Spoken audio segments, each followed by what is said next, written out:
All right, everybody, shalom, and welcome to the Yishai Fleischer Show, broadcasting live from Judea to the world. You're a part of it wherever you are. Shalom to all of you, and that means if you are watching this, you made it through Yom Kippur. That's right, Jew and non-Jew, you guys survived, at least at the beginning of this year, and let's hope for a great year. Let's hope for a good year. I hope you prayed for a good year. I hope you prayed for Israel, for Jerusalem, for God to be in your life. And it was, a strong Yom Kippur 2 years into this war. And remember, I'll never forget, the war started on Simchat Torah, which is the holiday celebrating the receiving of the Torah, the completion of the Torah. And that happened really, the holiday that begins that, Sukkot, is just about to come up to us right now. And so it's about to be, 2 solid years on the Jewish calendar since the beginning of the war. This Yom Kippur, we prayed hard. We prayed for victory. In fact, I gave a speech at Shlomo Katz's synagogue, Shirat David, which is a big synagogue. I'm talking to you about 400 or 500 people Friday night. And from time to time, he lets me pinch hit and speak there, which is really fun and very special. And my message was, don't say to me, may it be a more peaceful year. I say to people, Shana Tova, have a good new year. So people say, may it be a peaceful year. I say, listen, let's not talk peace. We're in a time of war. We need to give our soldiers strength. We need to say, may it be a year of victory, not just a year of, peace. And it's not, when soldiers go out to war, they need support behind us. And I gave them an example because Rabbi Shlomo Katz himself is a Kohen, a priest.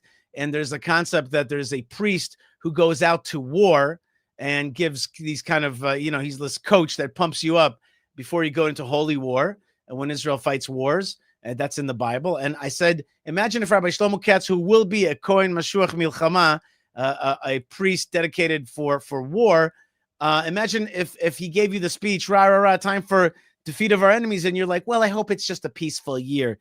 That's not going to work. We gotta pray for victory and want victory. And right now, our war vis-a-vis Gaza is in some kind of flux moment. We're going to try to understand that later on the program today. Moreover, there's another war out there, and that's the war of culture and of consciousness, of narrative. And certainly Israel is not winning the war of international narrative right now. We'll talk about that also on the show. And moreover, there's another third war, which is really the war. We're going to talk about these kind of wars on our show here at Yishai Fleischer TV. We're going to talk about the physical war. We're going to talk about the narrative war. We're also going to talk about the spiritual war. And that war is the one that's bringing more Jewish consciousness to the land of Israel, more than it has been for a long time, and certainly more than it was in the 2 years ago. There has been an amazing shift of consciousness, and even public television talks about how young people in Tel Aviv are going to slichot, are going to prayers before Yom Kippur, asking for forgiveness. 16-year-olds, instead of going out to party, are going out to synagogues and looking for Jewish identity. So these are really the three, wars that we see out there. There's the physical kinetic war. There's the narrative war. By the way, there's also an economic war. We talk about multiple fronts. Indeed, there are multiple fronts. There's also a spiritual war, yes, and the growth of spirituality. Well, the Jewish people also face another war, and that is the war against the Jews writ large, and the attacks on Jews, not just in Israel, but also in the diaspora. And so when we came out of Yom Kippur, as oftentimes happens, we look at our phones to see what's going on. I already knew because in my where I prayed, especially this Yom Kippur, there's a security dude, and the security dude happens to also be a Brit, and he knows exactly what's going on there, a former Englishman.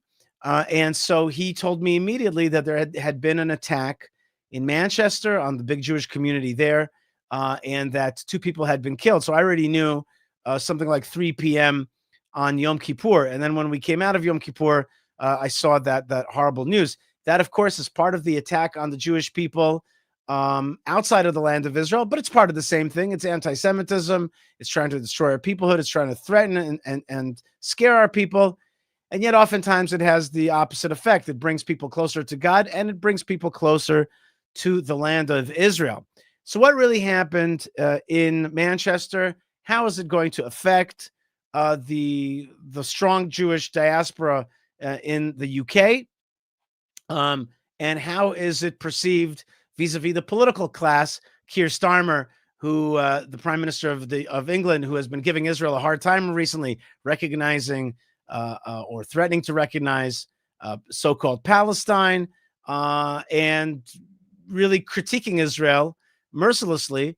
And so on his home soil, jihadism striking against Jews. In order to understand really what's going on, we have with us our beloved Jonathan Neumann, who's a commentator on politics and religion and the best-selling author of To Heal the World, how the Jewish left corrupts Judaism and endangers Israel. So he has a good take, and you'll hear by his accent that he is also formerly from England, and he joins us here today. Jonathan, shalom, and welcome. Thanks so much for being with us.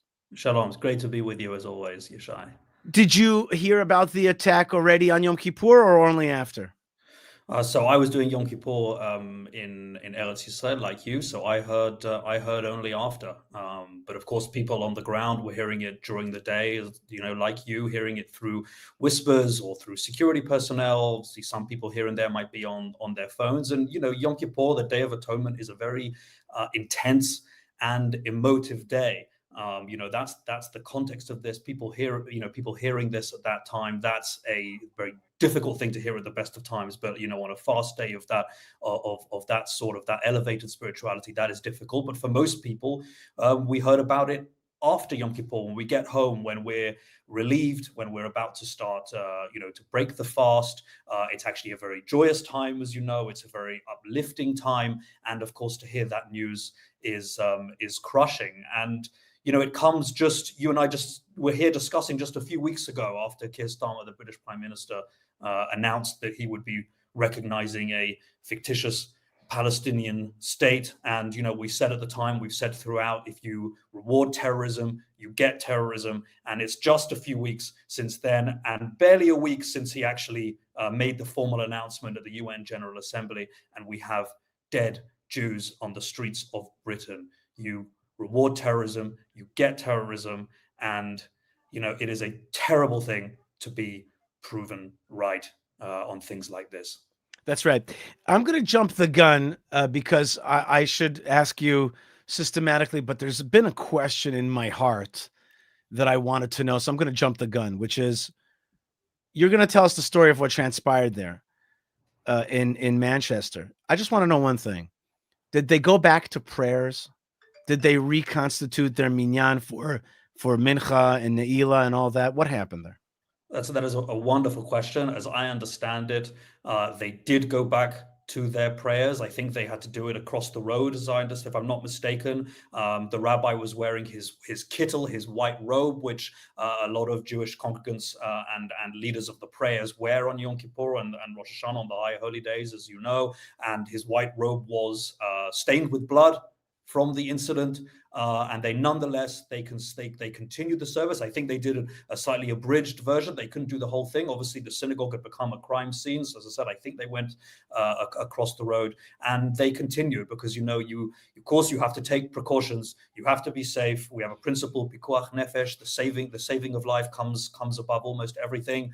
But you also cannot cower. We cannot cower in the face of the jihad, Yishai, as you know, and it was so important. And what a chizuk, what encouragement, what a statement that they would carry on their prayers. It is a beautiful statement, and I knew in my heart that they would have, and they probably had one of their. I say this a bit tongue in cheek, but I mean to say they probably had one of their strongest Ne'ilah prayers of all time that they've ever had after seeing their friends, their congregants be mowed down. What exactly happened? Like a guy rammed into the synagogue and then came out and stabbed and was a jihadist? What's the deal? So we're obviously recording this, we're having this conversation on Sunday. This is 3 days after the attack. So we have the details that have emerged so far. And obviously I apologize in advance if anything is mistaken as we're getting more information. But this is what I believe that we know so far. At about 9:30 a.m. on Thursday, so this is during, sort of Shacharit, the morning prayer of the long Yom Kippur service at Heaton Park Hebrew Congregation Synagogue in an area called Crumpsall in North Manchester, Manchester being a city, of course, in the north of England, a terrorist rams his car at members of the public by the synagogue gates and tries to access the synagogue, but was prevented from doing so at the door by security. Armed police quickly arrived. And I remember in Britain, police are not generally armed. The police who are armed with with guns are specialist police forces. They arrived pretty quickly. And in the melee, part of the attack, and also within the melee, two Jewish members of the congregation were killed. It's believed at this time, I think, that at least one of them was killed by an errant police bullet, which is particularly tragic. But two people were killed: Melvin Kravitz, 66 years old, and Adrian Dolby, 53 years old. And as we say in our tradition, Hashem Yikom Damam, may God avenge their blood. Several people were also injured, some quite seriously, in hospital, and of course we wish them a full and speedy recovery. Now, as we said, that synagogue, as I understand it, continued prayers, as I said, I think across the road. Other synagogues, had to make their own decisions as they heard what was happening. There were some synagogues in Manchester that I think cancelled services, which again is understandable because you don't know the scale of the threat, right? Obviously, in retrospect, we know this was a single person, or at least as far as we know at the moment, a single person attacking a single site.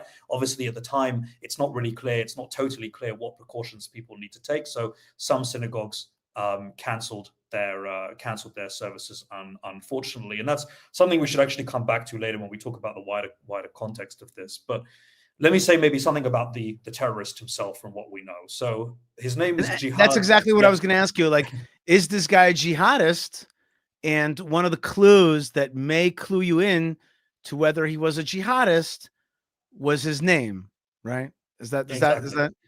I mean, his name was Jihad al-Shaimi. I mean, it basically says it all. After all this, although I just must tell you parenthetically, we had a Druze commander of the Tomb of the Patriarchs and Matriarchs border patrol police unit that's there, and his name was Jihad also. But okay, this guy's name was Jihad. He was a Muslim, and he was a jihadist. Is that right? Yeah, I mean, it is, as you and I know, it is not an uncommon name, although the Home Secretary in the UK, that's, kind of the equivalent of the Secretary of Homeland Security in the States, but it's even more of a senior position, said that, and she's from the Muslim community, says she's never heard of anyone with this name, which I find preposterous. But in any event, his name was Jihad al-Shaimi. That is not, as we understand, a nom de guerre. That is his given name. He was 35 years old, the eldest, I believe, of three brothers. Now, his biography is very interesting and very telling, and there's a lot to unpack. It appears that he had been living in what is called a council house, a council flat. That is municipal housing, that is government-funded housing. It's believed that he is out of work, presumed to be on what are called benefits. That's government handouts at the time of the attack. He had been arrested for rape, on a charge of rape in the Manchester area earlier this year. But was out on bail. And apparently there are other minor criminal convictions in his record as well. There's also been claims that he may have been or held himself out to be a tutor to children for English, including very minor children all the way through secondary school, high school. Raises questions, obviously, about what children he's interacting with, whether he influenced or radicalized other children. There's no record of him ever having gone to university or even having a full-time job. On his son's birth certificate, he reportedly wrote full-time father as his occupation. There's limited social media activity for him, but in 2012, this is interesting, in 2012, a person using the email address Jihad al-Shami sent death threats to a Conservative MP, a Conservative member of Parliament, following comments that MP had made defending Israel. It's obviously not clear at the moment whether this is the same person. It's not believed that the police have actually investigated that at the time. I think they advised the MP on his security arrangements, but it's not clear that they actually investigated anything. Of course, if they had done, maybe things would be different now. As for him himself, we don't believe that he's been under any active investigation by the police or counterterrorism police security services or anyone at the time of the attack. Now, his family is also quite interesting. His father, Faraj, a Syrian-born surgeon, on social media on the 7th of October and around the time of the 2023 massacre in Israel, he wrote in Arabic that Hamas are God's men on earth. He celebrated the prospect of Israel's destruction amid other, inflammatory rhetoric over the period. So, it may well be that the apple doesn't fall very far from the tree, and it may well be that the son simply had, unfortunately, the courage of his father's convictions. Now, this father came to the UK from Syria in the 1990s. It's understood that Jihad and the second brother were born in Syria and came as infants. The third was born in the UK. The father is involved, we believe, in the International Red Cross, and has been kind of abroad doing medical care in Sudan and elsewhere. The second son is a pharmacist, it's believed. The third is a software engineer. So it's quite interesting. They are a professionally integrated family in the UK, with apparently the exception of the eldest son. And yet we see this kind of rhetoric and this kind of radicalism in the family, not just with this son who doesn't seem to have had actual employment, but even with the professionally integrated members, or at least the father members of the family. And as you can imagine, between the immigration issues here, the Islamist terrorism, the alleged sexual offenses, the living in council accommodation, likely on benefits, this terrorist potentially embodies exactly what the British right says is wrong with the system, and some of the types of people who are coming into Britain and benefiting from that system. And this is how the fellow citizens are repaid.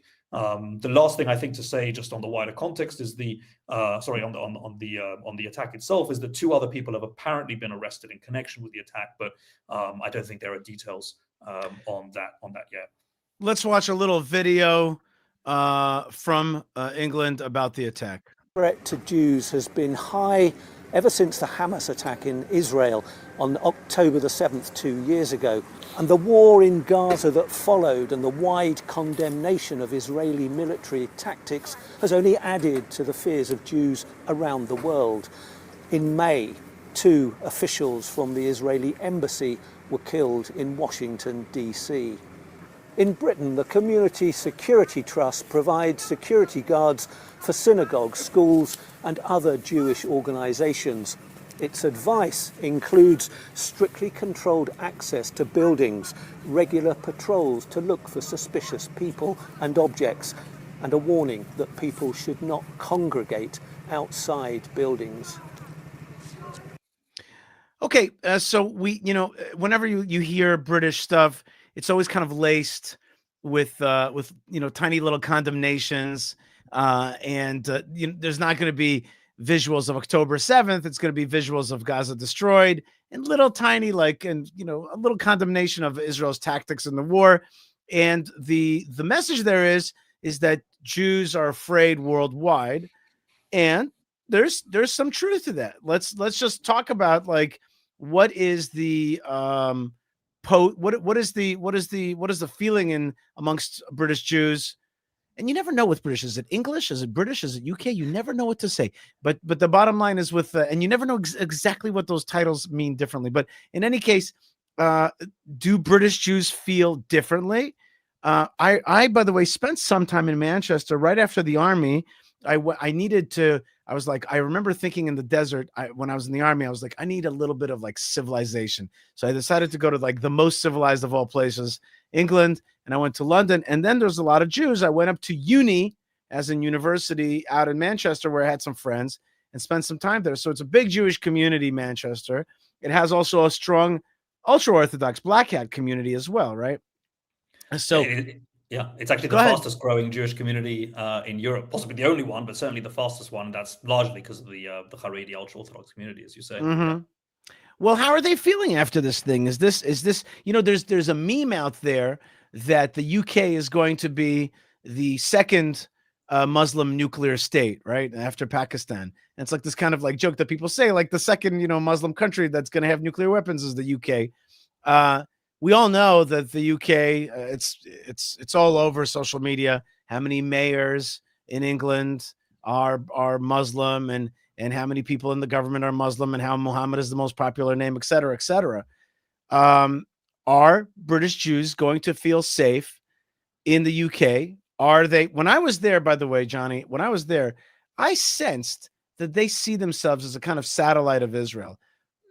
Like they're proud of their thing, but like they're close by, and that gives them a kind of sense of safety. And many of them also own property here in the land of Israel. Am I right?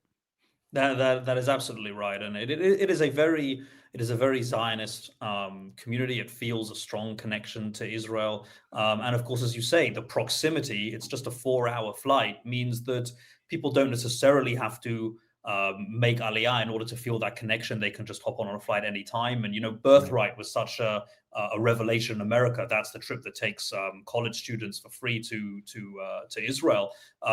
There has been for 16-year-olds in the UK a paid opportunity taken up by I think around half of all 16-year-olds for decades that takes them to Israel. There is a very kind of strong connection there. But I think I agree with you. I don't think that fear is the principal reaction actually that the Jewish community have had in the UK.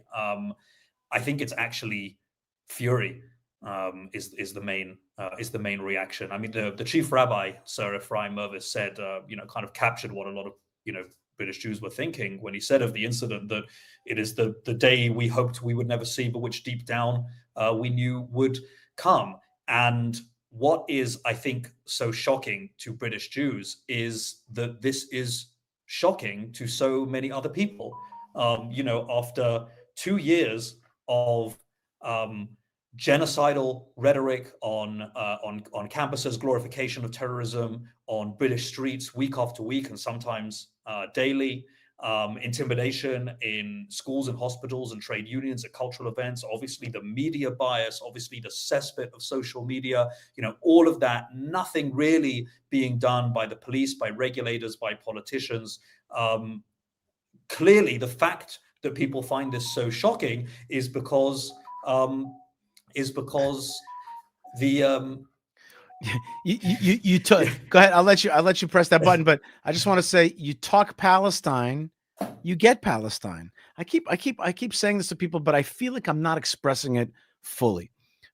The point I keep trying to make is, when you call for the creation of Palestine, most likely where you live is becoming a Palestine. Okay, it's some kind of like self-fulfilling prophecy. It's like back on the self. It's like a boomerang prophecy. It's like, we should create a Palestine there. It's probably because a Palestine is being created on your soil. We all understand that. Now here's Keir Starmer succumbing to pro-terror narrative, and suddenly he's like, "Whoa! I can't believe this day has come that England is facing terrorism." Tell me about Keir Starmer. Tell me about his reactions. Tell me about the how people are responding to his reactions. Critique, not critique. What is it like there? I should say, I think you're absolutely right about the Palestine recognition. You want to recognize Palestine 1,000 miles away, recognize it right in front of your face, recognize it on your streets. That is Palestine right in front of you when Jews are being killed in the jihad, when people are talking about globalizing the Intifada and having an Intifada from the streets of London to Gaza. That is, this is the Intifada. This is Palestine on your streets. This is what Palestine looks like. So to the political reaction, Keir Starmer, the Prime Minister, he was in Denmark at the time. He gave a brief statement to cameras on the tarmac. He rushed back to the UK. He went to synagogue already the evening of Yom Kippur. He was already back and took 2 of his most senior ministers, 2 women ministers, with him. Now, this is quite interesting. So they went to West London Synagogue, which is a progressive synagogue, and that's of course fine. That's part of the community. But there was apparently, and I may be mistaken, my understanding is that Finchley United Synagogue, which is a conservative synagogue, was one of the other options that had been considered, and they chose West London instead. Now, again, in itself, that's fine, but one wonders what the reason might be. Maybe it was logistical and so on. Maybe it's that in a progressive synagogue, he could sit next to his ministers. As I said, they're women, and in the progressive synagogue they sat together. So maybe that's what they preferred. It could also have been because they feared being heckled in the Orthodox synagogue, and that they thought that was less likely in the progressive synagogue. And I dare say the most cynical explanation, and again, I may be mistaken, we're just after Yom Kippur, I need to be careful what I'm saying, but it is possible as well that they thought it would be more likely that a photograph would be taken in a progressive synagogue of them than obviously in an Orthodox one, where electronics are not generally permitted. And why is that relevant? Because this leadership of this Labour Party and now this government, both in opposition and in government, they are obsessed with the kind of performative politics. These are take the knee politicians. They constantly wearing T-shirts saying this, this is what this looks like, this is what I am, or wearing pins, and all of these for all these different causes and so on, sometimes contradictory causes. And so it's that kind of performative gesture politics that really we're all past now. And one of the masters of this is David Lammy, who was until recently the foreign secretary, one who really pushed the Palestine recognition, who recommenced the funding to UNRWA, to the United Nations Relief and Works Agency, who led on the ban on arms licenses to Israel on certain arms. And I remember when he first visited Israel as foreign secretary. He's now the deputy prime minister in a different position, but he was foreign secretary. He went to Israel about a year ago, and when he met with Israeli government officials, he was wearing a yellow hostage pin. Very, very nice. Then he went to meet Abu Mazen, the dictator of the Palestinian Authority, and the hostage pin was conspicuously absent. And it's that kind of really pathetic gesture politics that people are really fed up with. He went to the vigil in Manchester that they held on Friday, the day after, and he was booed and heckled. And people said, go to Palestine. They were really, and I got to say, Manchester Jews are not like London Jews.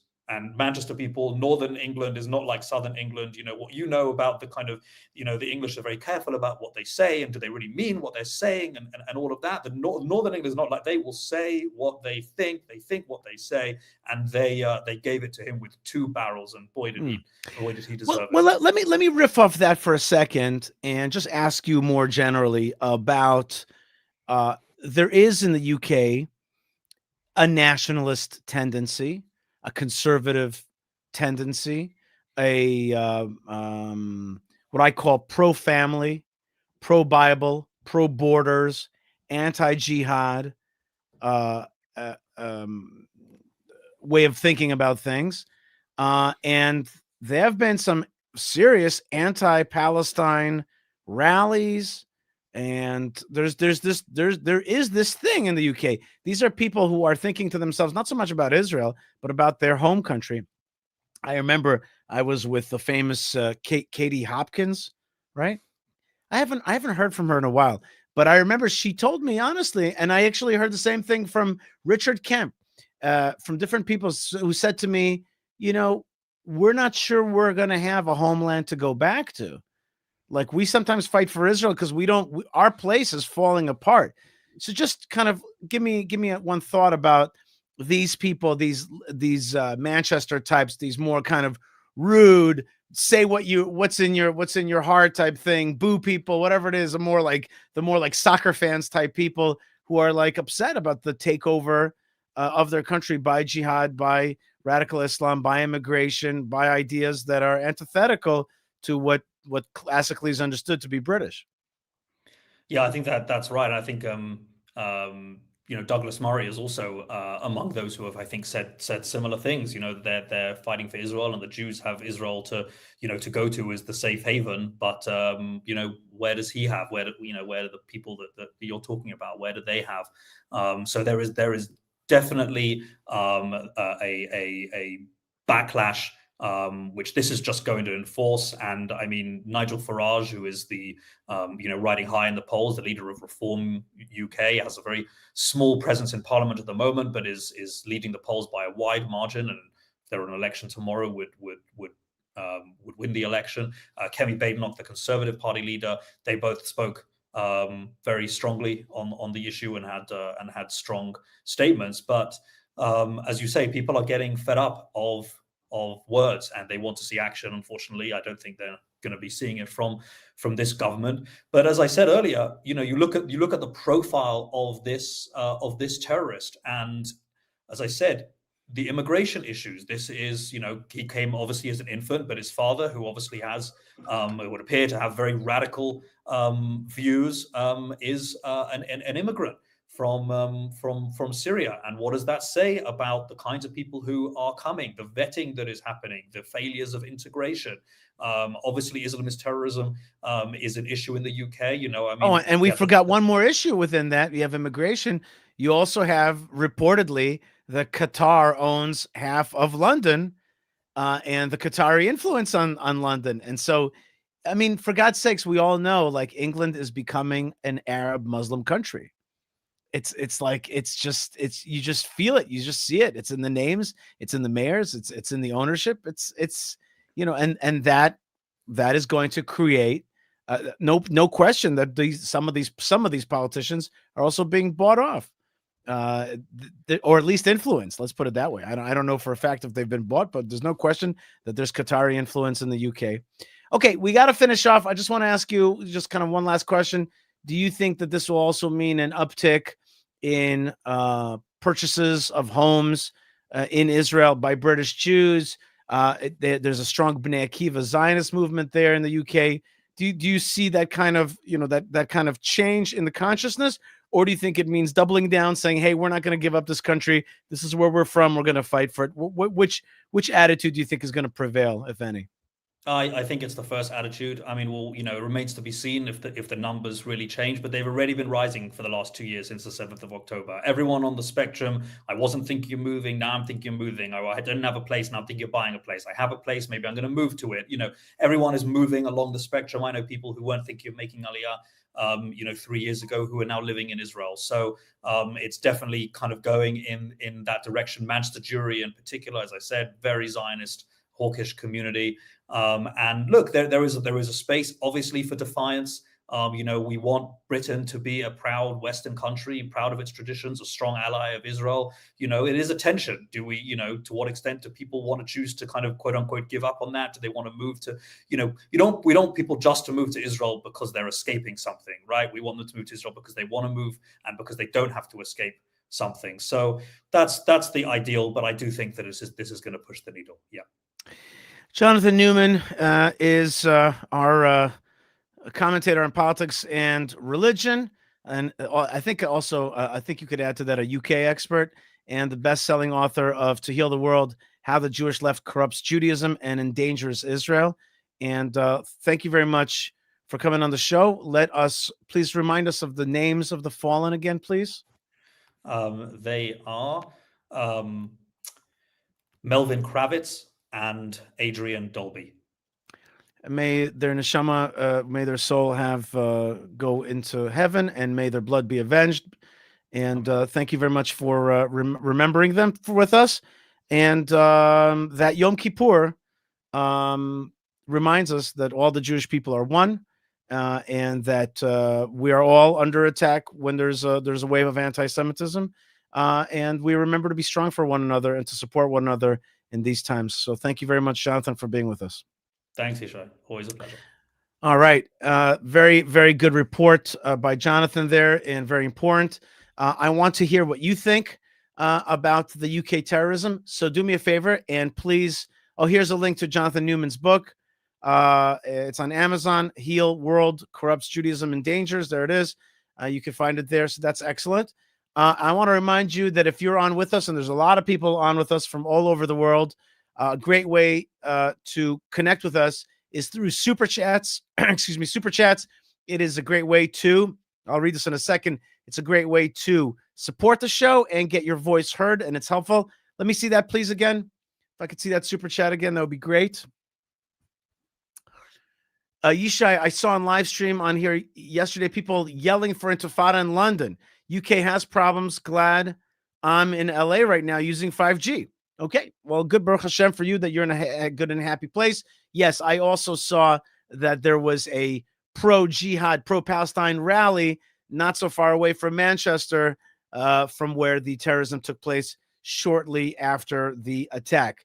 Okay, folks, you are watching Yishai Fleischer TV. And I know a lot of you are wondering about the Hamas deal. So we just did the UK story. Let's now talk about the deal with Hamas. We're going to do it in an orderly fashion, as we like to do here. So first, let's watch ILTV, and they did a news flash about War Day 730. That's today, October the 5th. Excuse me. Oh my gosh, am I right here? Yeah, October the 5th. Yeah. So they did a news flash. Let's take a look at how they are reporting the Hamas deal. Welcome back to ILTV on the Hour. We're bringing you the biggest headlines from Israel and the Middle East in just 5 minutes. I'm Deborah Klein, and today is day 730 of the war in Gaza. Let's get into all of the top headlines of the hour. Prime Minister Netanyahu addressed the nation last night, giving a bold speech about the fateful days that lie ahead. The Prime Minister said he hopes to announce the release of all of the hostages very soon. Let's take a listen. אנחנו על סף הישג גדול מאוד. זה עדיין לא סופי. אנחנו עובדים על כך במרץ, ואני מקווה בעזרת השם שבימים הקרובים, עוד במהלך חג הסוכות, אוכל לבשר לכם על השבת כל חטופינו, החיים והחללים כאחד, בפעימה אחת, כשצה"ל נשאר בעומק הרצועה ובשטחים השולטים בה.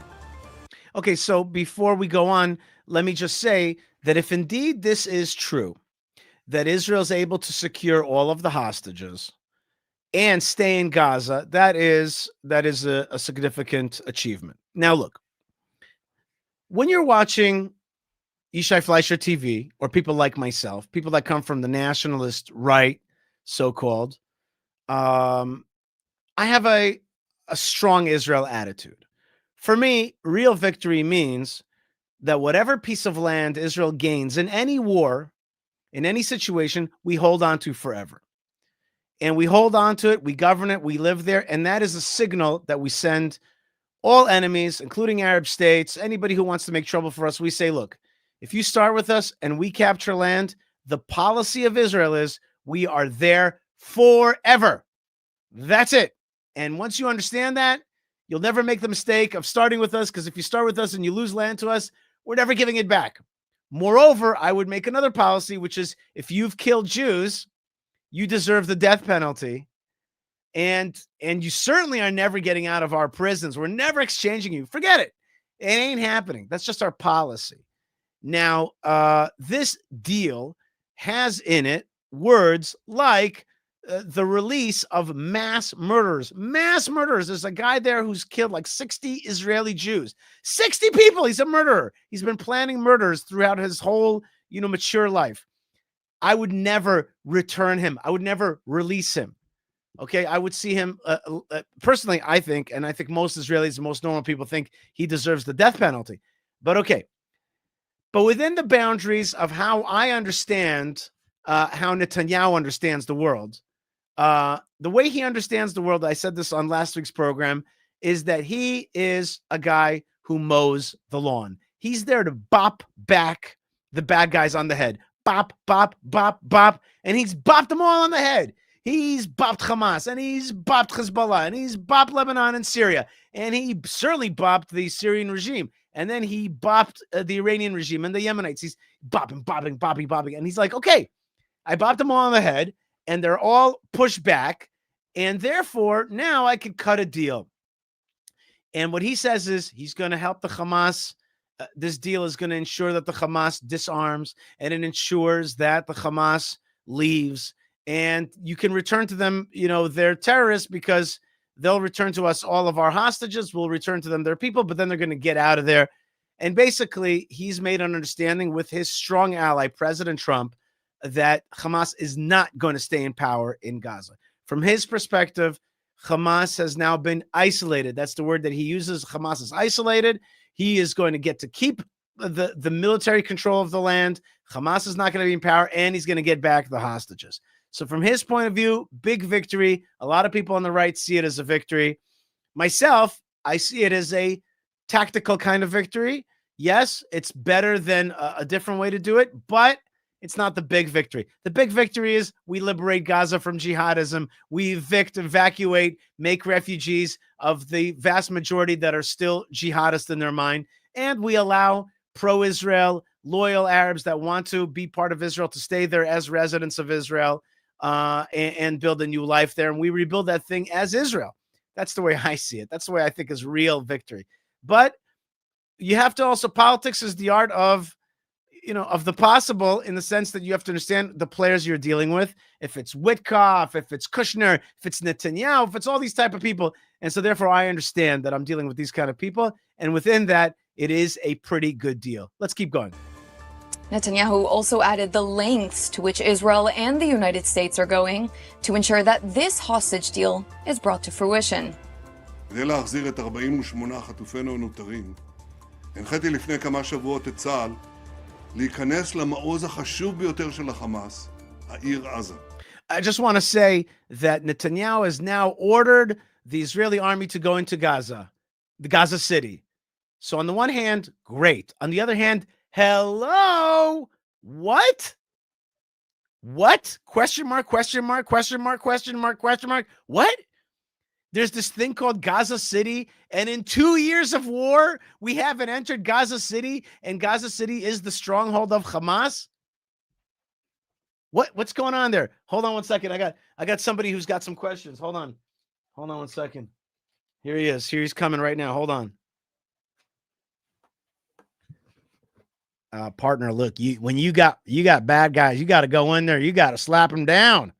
You got to make sure those guys don't stay around. I mean, they got a stronghold. You got to defeat that place. What are you thinking here?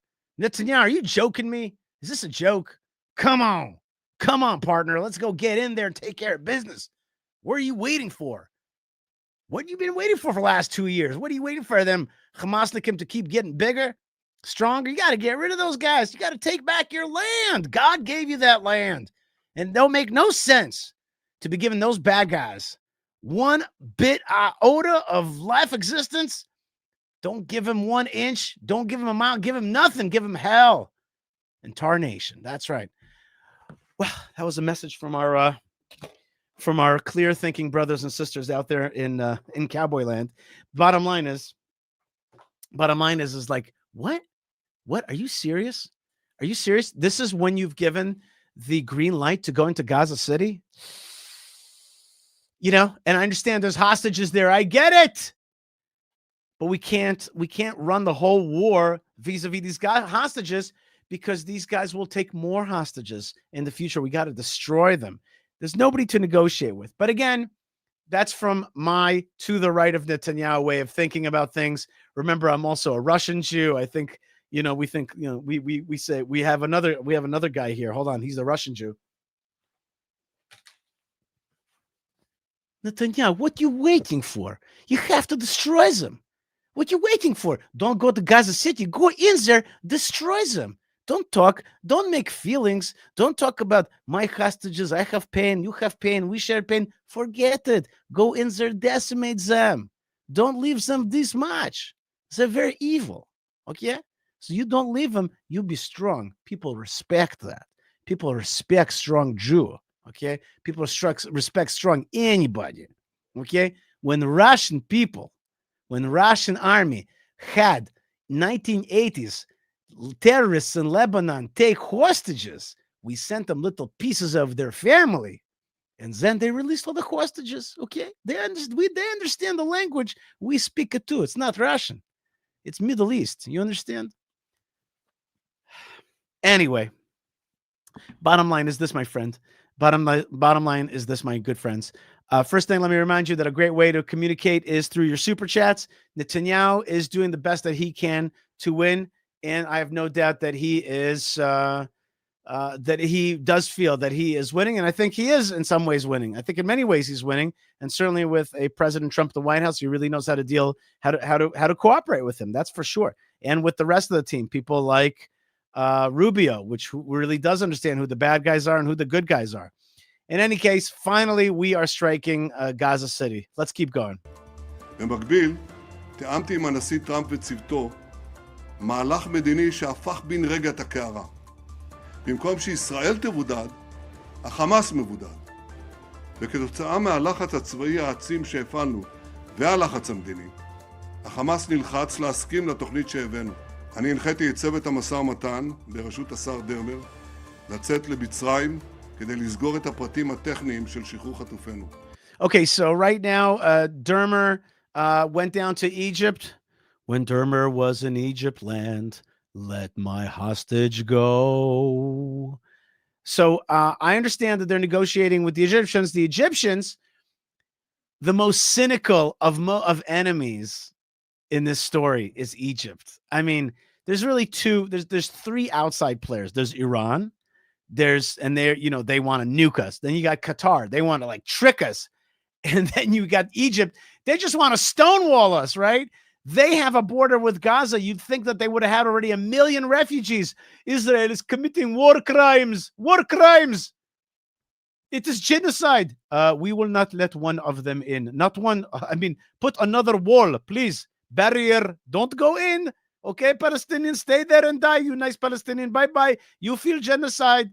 Really, it's such an absurdity. Such an absurdity. They have a border with Gaza. They won't let one Arab in, right? Because all they care about is actually besmirching Israel and also weaponizing the Gazans. By the way, there is a tremendous flow of weapons, drugs, and other things that is being droned from Egyptian Sinai to Gaza. It is I heard estimates of 40 big drones a night flying over there. Why is Israel not taking care of it? I don't know yet, but it's a problem. In any case, Egypt, instead of accepting refugees, they are now building a refugee camp in Gaza. Who's let them in? I don't understand. My friend Enoch writes, super chat because of YT censorship. Mr. Enoch, I'm sorry if you're feeling any censorship. It's not on this end. The only thing that I censor, as you know, my dear friends, is missionary activity. This is an Orthodox Jewish Israeli show, and I don't do missionizing of any kind. This is a Jewish show, and certainly I would never want to censor you, my dear friend. Anyway, he says so thank you for your support.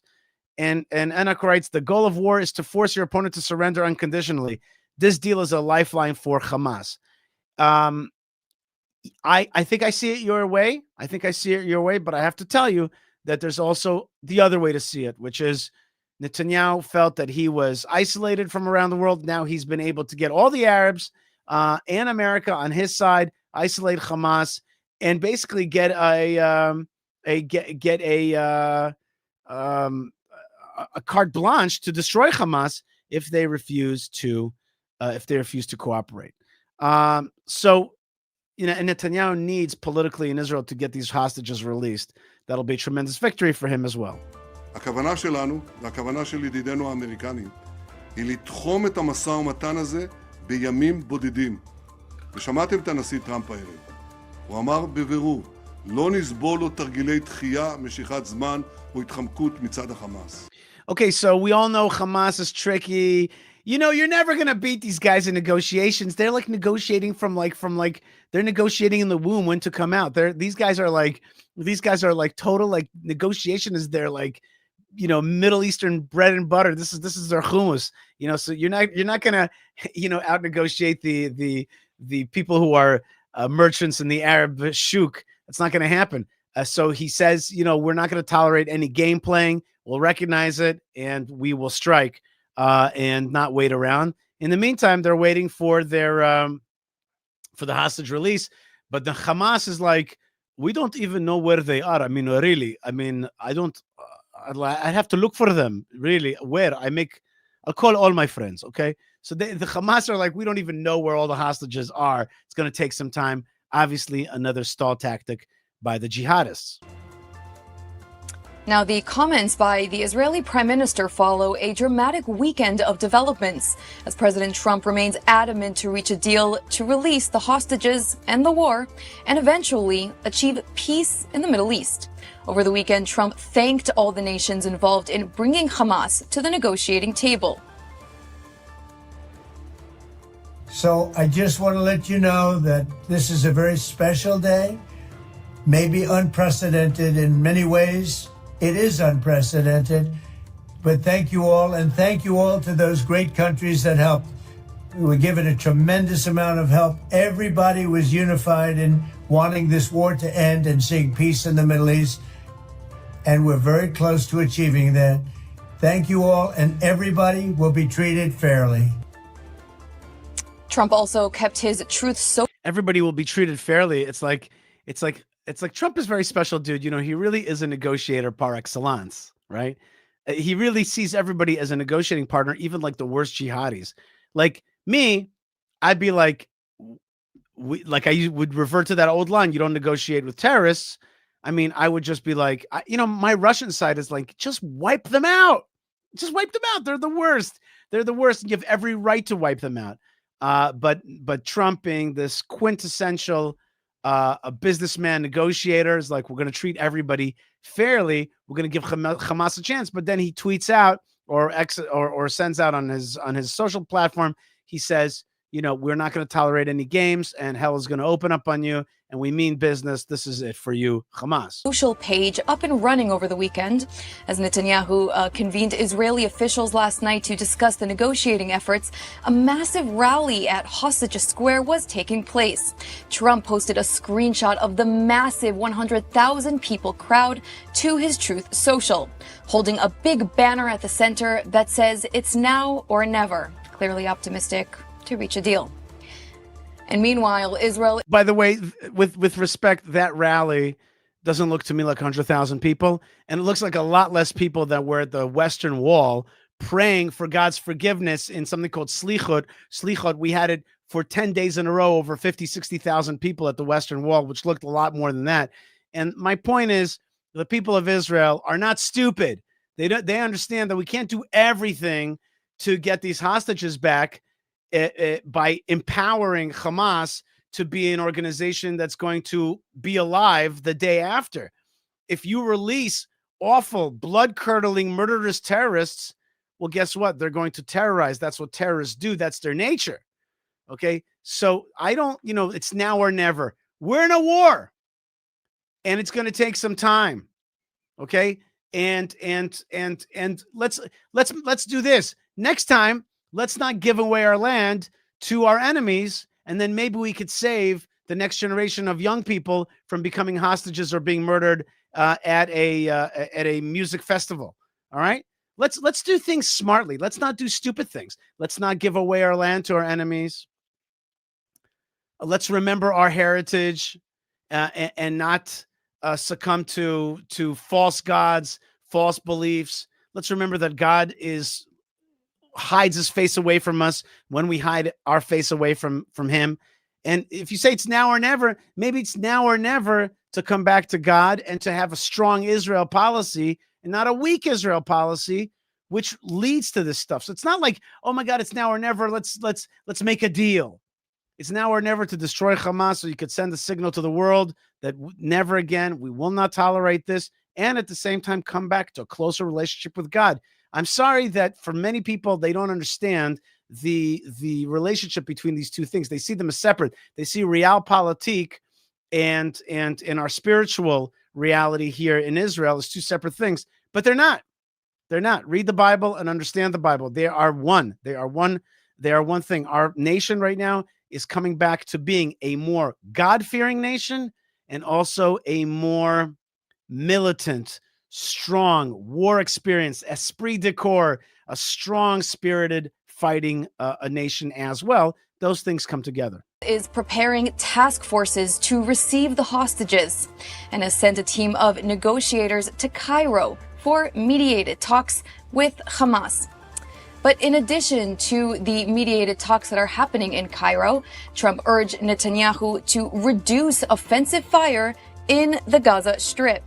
Now, the IDF can confirm that in accordance with the directives from the political echelon, IDF Chief Eyal Zamir instructed troops to advance readiness for the implementation of the first phase of Trump's plan to release the hostages. This means that defensive actions can still be taken against Hamas should Israeli troops find themselves under threat. This is, of course, for the readiness of receiving the hostages. And that is a wrap for this edition of ILTV on the Hour. We're here. All right. Thanks to the good folks at ILTV. They did a great job for us there, and we appreciate your update. People around the world are looking at this, and I found an excellent video of Colonel Richard Kemp as he spoke with my friends at Sky News Australia about this deal. And I think that this is a pretty comprehensive understanding about who Hamas is. And in simple terms, Kemp says, don't believe them. Don't trust them. Let's watch Colonel Kemp at Sky.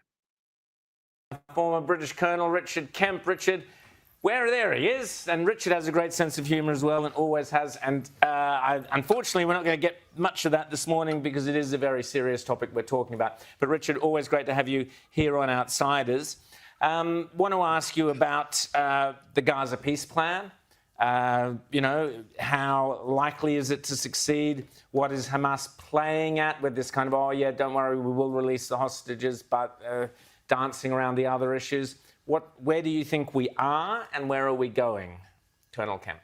Well, I think my first rule of anything is whatever Hamas say or whatever any other jihadist terrorist groups say, don't believe them. Yeah. Part of their doctrine is called taqiyya, which is lying in order to deceive your enemy, and it's not just legitimate, it's required in their doctrines. So, yeah, I mean, it may be, we can hope, I think, that they may have been pushed so hard by Israel in the war that they feel they have no choice other than to accede to what's about to happen, or what they've said they will do, which is to release the hostages. There is a split in Hamas, and that split is essentially between the foreign-based Hamas leaders in Qatar, particularly, and those in Gaza. The Qatar-based leadership, I understand, want to accept this deal, want to go along with it, whereas in Gaza they don't really want to do so. We don't know exactly what the dynamics are there, but I wouldn't. Okay, so the Qatar-based leadership wants a deal, and the fighters on the ground don't want a deal. Well, that makes sense, right? Because the Hamas folks, are under pressure in Qatar, are under pressure from Qatar. They want to have a deal with Trump, and they have a relationship with Trump, and the folks on the ground don't. Or maybe that's just another tactic of stalling us by saying, well, we're trying to decide amongst ourselves. Trust them any further than I could throw them. They're sure to be playing for time. And the other point to bear in mind, I think, is that they've said, yes, we will release the hostages. They've said that. Doesn't mean they will, of course. But they have essentially not agreed really to the other provisos that have been laid down in the 20-point plan from President Trump and Prime Minister Netanyahu. And of course, the whole thing goes together.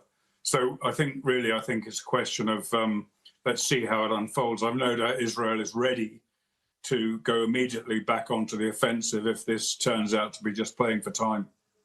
Richard, what's the Arab world's input and attitude to this peace deal? I think the Arab world is extremely important, and it goes beyond even just the Arab world. The support for this peace deal has come from countries like Indonesia and other, which is, of course, a major Muslim country, and other Muslim countries around the world.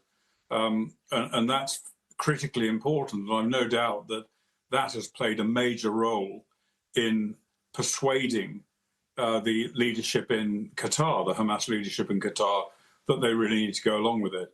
And I think it's very hard. It's really hard for many of Hamas's cheerleaders in different places around the world, including here in the UK, to try and encourage Hamas to keep fighting, which they've been doing since the war began, while they've got this very united Islamic front, which demands Hamas lays down its weapons. It demands Hamas release the hostages, and that Gaza is run not by Hamas, but by an international entity initially anyway. James. Colonel Kemp, you mentioned just a moment ago supporters of Hamas in the West. One of the things that has absolutely struck me is the way now with Hamas now isolated largely in the Arab world, which I think no longer sees Palestine as a cudgel with which it can beat the West. the way there are so many in the West who are cheerleading against this deal and who are, giving only the most grudging satisfaction to the Trump administration. What is the, in the UK, tell us about the mood there. We saw those horrific protests against the flotilla being stopped just after that Manchester terror attack. What is happening in Western liberalism that it seems to be still supporting Hamas? Okay, this was a big question. He threw in a lot of stuff there, but basically his last phrase there is, what's happening in the UK that they have lost their national identity. They've allowed this rabid immigration to come in, and they've gone so liberal and then moved over from liberal to progressive that now that they see jihadism as the good force in this world and Israel as the bad force in this world. So what he's asking really a meta question about the loss of identity of places like the UK, which had a very strong identity and a very strong history.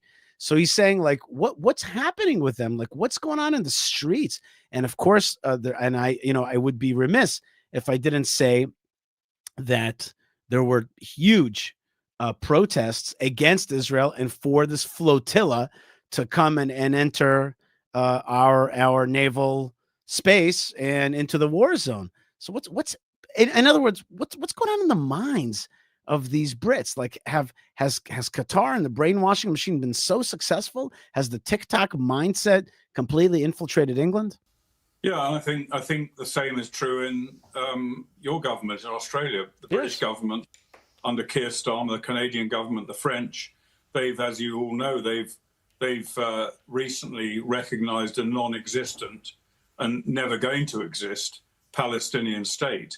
And of course, that was welcomed by Hamas. Hamas praised your prime minister, they praised our prime minister and the other world leaders for going along with this so-called two-state solution. So our governments have been encouraging it, really encouraging it. And I think we saw the breakdown of a previous negotiation over hostage release as a direct result of the decision taken certainly by Keir Starmer and Macron to announce at least their intention to go along with a two-state solution. So we've seen frightful appeasement of Hamas. We've seen demands made against Israel to stop defending itself, while no demands have been made against Hamas. So I think they have marginalised themselves in many ways. People like Albanese and Starmer have marginalised themselves in the stance they've taken, because the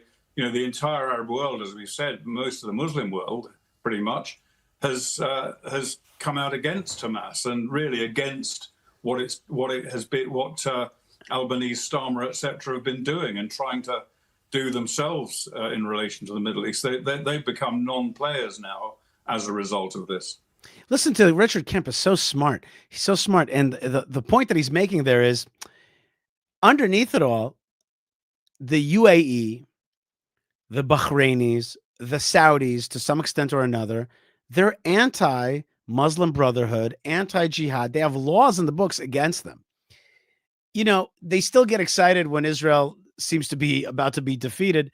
But right now, they signed on to a Trump-Netanyahu deal, which is like, okay, Hamas has allowed the destruction of Gaza. They did this horrible crime October 7th. They're holding on to hostages. They've got to repent. They've got to release. They've got to go away. And Starmer and co, Albanese and the French folks, they're on the wrong side of history. They're like, well, this means, after October 7th, it means we got to create a Palestine. That's what we got to do. We got to make a Palestine. We got to make a Palestine. So what Kemp is saying is that they've really made themselves non-players in a sense. They're outside of the norm. But soon, after we're done with this interview, we're going to play a very interesting interview from the Qatari foreign minister. And let's see, on Al Jazeera. So we'll really hear from them directly. But in any case, let's finish up with Kemp. Well, Richard, I said you had a great sense of humour, so I'm going to tell you a great joke. And that joke is that Anthony Albanese is trying to take credit for Donald Trump's peace plan. Can you believe it? He's actually... That is a great joke, and I wouldn't believe it except for the fact that we've got the same over here with Mr. Starmer doing the same thing. I think it's an infectious humour that we're seeing. Exactly, lefty humour. I want to just quickly, Richard, ask you, you mentioned the split, if you like, in Hamas. I can imagine that in Qatar, the multi-billionaires are sitting there probably going, OK, well, we've lost this one, we want to survive. But in Gaza itself, many of the Hamas leadership have been killed. So the Hamas leadership there presumably is the young hotheads, absolute ideologues, brought up, through all the Anwar teaching, determined to go to the death, some glorious martyrdom or whatever. So Israel will presumably, if this thing falls over, which I'm sadly anticipating it is going to have to move very, very fast to get in there and finish the job. Is that kind of how you see things playing out if Hamas don't come through? Yeah, absolutely. And I think that there's no question Israel is ready for this. Israel have been dealing with these people for many, many years. They understand the way this works. They're not going to pull out until they've got what they need, really. And particularly they're not going to pull out anywhere, really, until all the hostages have been released. But if it does... Right, but I wish that it would be clear that we'll never pull out. Never, ever, ever, ever, ever. Because I'm enunciating a new Israeli policy, which is so simple, so Middle Eastern, and so biblical, and so plain, and so sensical, because all those things are the same. It's logical, it's biblical, it's Middle Eastern. All those three are the same, and that is a policy of once we get a piece of land, we never let it go. That's it. By the way, Islam understands that perfectly because they have basically a policy that wherever Islam conquered, it could never relinquish. Same thing. It's like, listen, you lost land to us because you started with us. That's it. It's over. That's the way it is. Either we bought it, we fought for it, whatever it is. You ran away from it, you gave it up, whatever it is. Our land, we hold on to forever. And that's why we should have held on to the Sinai. And that's why should we hold on to South Lebanon? And that's why we have to hold on to the parts of Syria that we've liberated. Okay? That's just the way it has to be. And people will understand that. People will respect that. And people will not mess with you. Doesn't work out, if that doesn't materialize, which I fear it won't, but I really hope I'm wrong, then the IDF will absolutely return to the charge. And Hamas really in Gaza have two options. They can either surrender the hostages, lay down their weapons. Just look at those videos, by the way. Here are civilians running into rape, loot, destroy, burn. You could see that in the video there. That's some of the videos of October 7th. That is easy to, we want to forget those videos, but just look who is part of it. It's not Hamas in uniform. It's just civilians who are there to loot, destroy, kill, pillage. That's who voted for Hamas, and that is sadly a big part of the Gazan mindset. Melt away into the background or even leave Gaza, or they can keep fighting and get killed, because that's what will happen. They will die or be captured if they carry on fighting. And one other point I think to be aware of is that there seems now, in the last day or so, there seems to be a stronger uprising among one or two of the clans inside Gaza, the non-Hamas clans against Hamas. And I think quite a few Hamas terrorists have been killed in the last 24 hours or so by some of these people. So it may be that we're seeing, some of the non-Hamas elements in Gaza getting hope that they're going to have this war stop, seeing the resistance by Hamas and taking things into their own hands as well, which might help push things in the direction that we need them to go in. Not before time, one might. All right. Well, that was Sky News and my good friend Rowan Dean, who I got to spend time with when I was in Australia. And that was Richard Kemp. Great stuff. So we heard from Sky News Australia, which is a nationalist, pro-Israel, right-wing channel. Let's hear from Al Jazeera. Let's hear from the Qataris themselves. Let's hear the Qatari, where do we have that? Oh, you know what? Before we go to that, one second. Let me see what I have. A lot of stuff here. I want to make sure. Oh, This is important stuff. First thing is, I want you to see what PA police, Palestinian Authority police, looks like just a few days ago in Bethlehem. Just so that nobody tells you that PA, the Palestinian Authority, or Hamas are somehow different. Here's what the PA police looks like in Bethlehem, right next door to where I live here.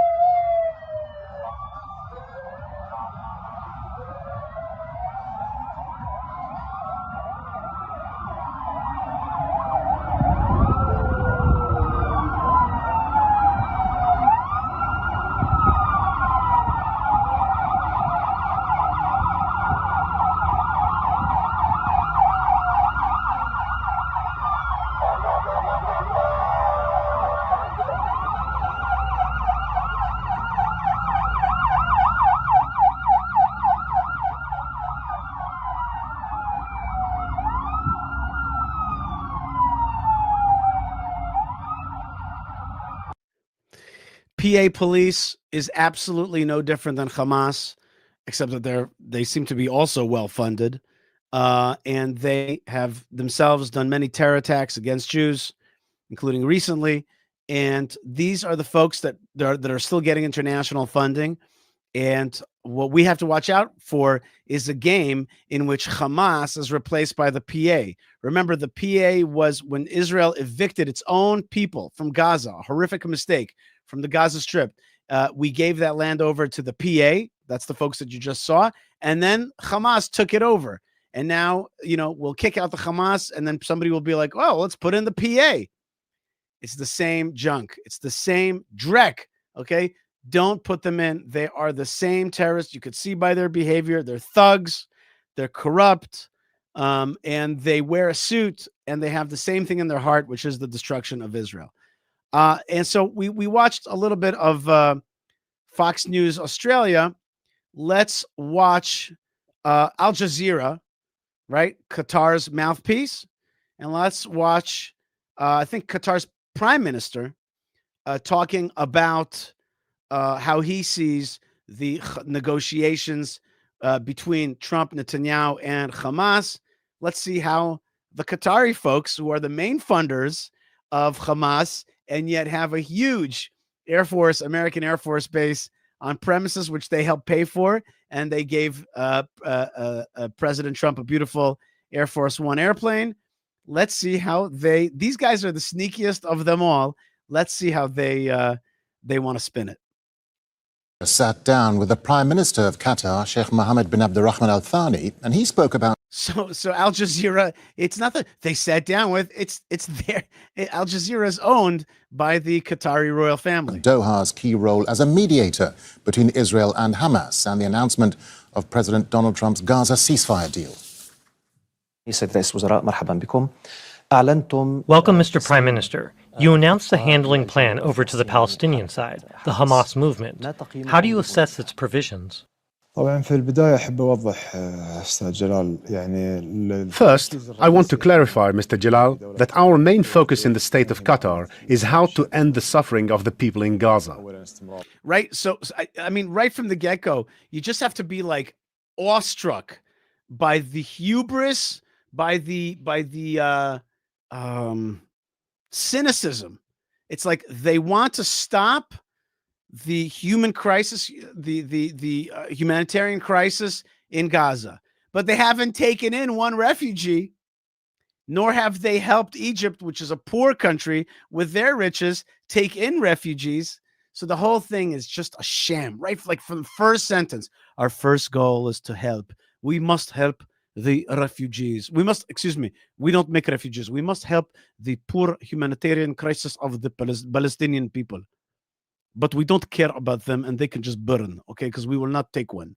I mean, the cynicism, the raw cynicism is just unbelievable. Are we all stupid that we don't know that you haven't taken in one refugee or paid any other country or sent a boat or helped the border open with Egypt? No. So it's total just see-through cynicism. First, continuation of the war, continuation of the famine, continuation of the There is no famine. We've been feeding them. You can feed them yourselves as well. Killings, continuation of displacement. These are the main provisions we were focusing on last week. When we were in New York last week, there was work with the American side after the leaders' meeting with President Trump, in which President Trump spoke about the plan. Of course, there was joint work between us to give observations about it. We began with observations as the Arab and Islamic side, and some of the observations were taken into account. In general, if we speak of the main objectives, there are objectives that it achieves, which are ending the war, and there are things that need clarification, that certainly need discussion and negotiation. If I was speaking to him right now, I'd be like, yalla, yalla, yalla, tell me what you're trying to say. Which things need clarification? Which things? The Hamas that you've been funding is defeated? Is that what you need clarification on? What is it, the things? Which things? Talk about it. Let's go. Get to it. Get to the point, Athani. But today, we see what alternatives exist. The main focus is how we protect the people in Gaza. That is our main focus. In the end, we are a mediator. When we started the plan last week following President Trump's announcement, we delivered it to Hamas, the negotiating delegation, and the discussions with them were in generalities. We hope that everyone will look at the matter constructively, and we try to make use of the momentum now to end the war in Gaza. I believe that should be the primary priority. What is the scope of these discussions or the study of these provisions? Because today, President Trump said he's waiting for Hamas to accept what he called the peace plan. All that has been presented yesterday was a set of principles, and certainly these principles require discussion about the details and how to work through them. As for the margin, we do not know yet, because so far we do not know Hamas's response. It also asks, I believe, according to what was mentioned in the plan's provisions, that Hamas and the other factions must be in agreement. We will not come up with an ideal language if we focus only on the political form of the plan. But we strive for a solution that spares blood, preserves the dignity of the Palestinians, and prevents their displacement. That is our main matter. That's right. The main matter is that they keep Gaza as an Arab-controlled so-called Palestine so that they can declare victory, that Palestine stood up to Israel, and it still remains there, right? That's why when he says that, I think to myself, well, that really means that Israel asserting some kind of sovereignty, even if military sovereignty, is an important, like if you listen to him, to Prime Minister Al-Thani, you understand how to actually attain victory. Attaining victory is by taking away land and displacing people, right? Displacing the pro-jihad folks, jihad and pro-jihad folks. That's actually what you need to do victory. Because remember, he's trying to eke out a victory for his team. So he's telling you, this is the way to get victory over us, is to displace a part, at least, of the Gazans and have Israeli control over Gaza, reverse the 2005 disengagement. Okay, that's how I understand what he's saying. I understand it in reverse, right? And he, you could see he's a diplomat and he's talking in all kinds of ways, and he's playing it smart, and he's playing it Trump, and he's playing it Netanyahu, and he's playing it Hamas. He's playing it all those things. But in short, what he is saying to us is that victory means to exile the haters and control that land. That will hurt us. And our main focus. We, along with our brothers in the Arab Republic of Egypt, yesterday in our meeting with the movement, made clear our point of view to them. And to be honest, they dealt with us responsibly and said they would study the plan. Today, we have follow-up meetings with them that will reveal the contours of the matter. What I want to say is, in the end, the Arab and the Islamic countries, when they worked with the American side, we put all our efforts into preserving the rights of the Palestinian people to remain on their land and achieve the two-state solution. Okay, so you see it. You see how different Al-Thani's attitude is. Trump is like, I want to make a deal. I want there to be peace. I want the hostages released. Israel is like, we want security. We want to control parts of Gaza. We want the hostages released. We want no Hamas. Al Thani is like, well, really what we want is we want a two-state solution, i.e. a Palestine to exist in Gaza and in Judea and Samaria, which will be a threat for the rest of Israel down the line. We want to make sure that Gazan people don't leave. We want to keep them in there. And that's indeed one of the provisions that they'll be encouraged to stay. Okay, that is the way he's thinking. So I'm just, what we're doing right now is an exercise in listening to the other side and hearing what they really want to achieve through this deal. They want the end of the war, which they could claim victory. They want Gaza to remain a forefront of a Palestine. And they want to be able to declare that the war is over and now they're going to rebuild Gaza for the Arab peoples. And we put these matters on the table in line with international legitimacy decisions. Of course, we did not expect them to accept everything, but some were taken into account. I believe we must build on this path and work to make this path effective and successful. What are the challenges to this? Of course, there are challenges. There will certainly be practical challenges and implementation challenges. But we must also look at the opportunities. There are challenges and there are opportunities. Get to it. This flowery Diplo language mixed with with Arab, storytelling. It's like, get to it already. What are you trying to say? Opportunity, as unified position, everyone agreed on stopping the war, preventing displacement, and full withdrawal of the Israeli army. Okay, you hear that? So he wants stopping the war, stopping displacement, and full withdrawal. You hear that? That's what he wants. He wants to be able to declare a victory for Hamas. That's really what he wants. I'm telling you, that's his team. He sponsors the team. He wants to declare victory for Hamas by keeping the folks there and stopping the war. That means that they were able to hold on and defeat the giant Israel, right? Good. David versus Goliath. They're the new David. We're Goliath. Israel's the Goliath. And preserve the idea of a two-state solution in Palestine, and that Israel does a full withdrawal, which is certainly not something that Israel is going to agree to, but that's what he's asking for. These are the three main and pivotal matters, and the direct responsible party for managing Gaza are the Palestinian people themselves. These are the main features or main pillars for anything we address. The political track and the political horizon are an important matter, of course, for the Palestinian people, whether in the Gaza Strip or in the West Bank. Look what it says, by the way, on the bottom. Don't forget that what we're listening to is Al Thani, Prime Minister. He's part of the royal family. This is the Prime Minister of Qatar. And they created and own Al Jazeera. Look at the bottom there, Qatari Prime Minister to Al Jazeera. We will support the Palestinians until the establishment of their state. So you understand the war very much continues. The Qataris are a front in that war, and they are the sponsors of Hamas. And here they are, and Al Jazeera is blaring out what they really want here.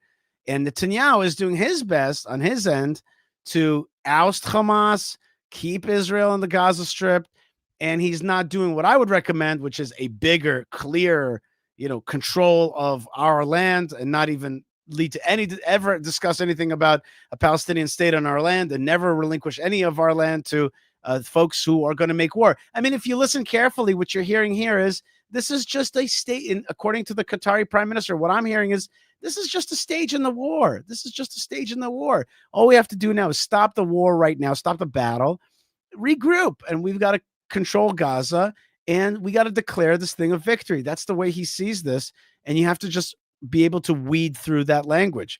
By the way, you are watching Yishai Fleischer TV right now. We are watching Al Jazeera together, and Prime Minister Al Thani, who is rooting for the Hamas team.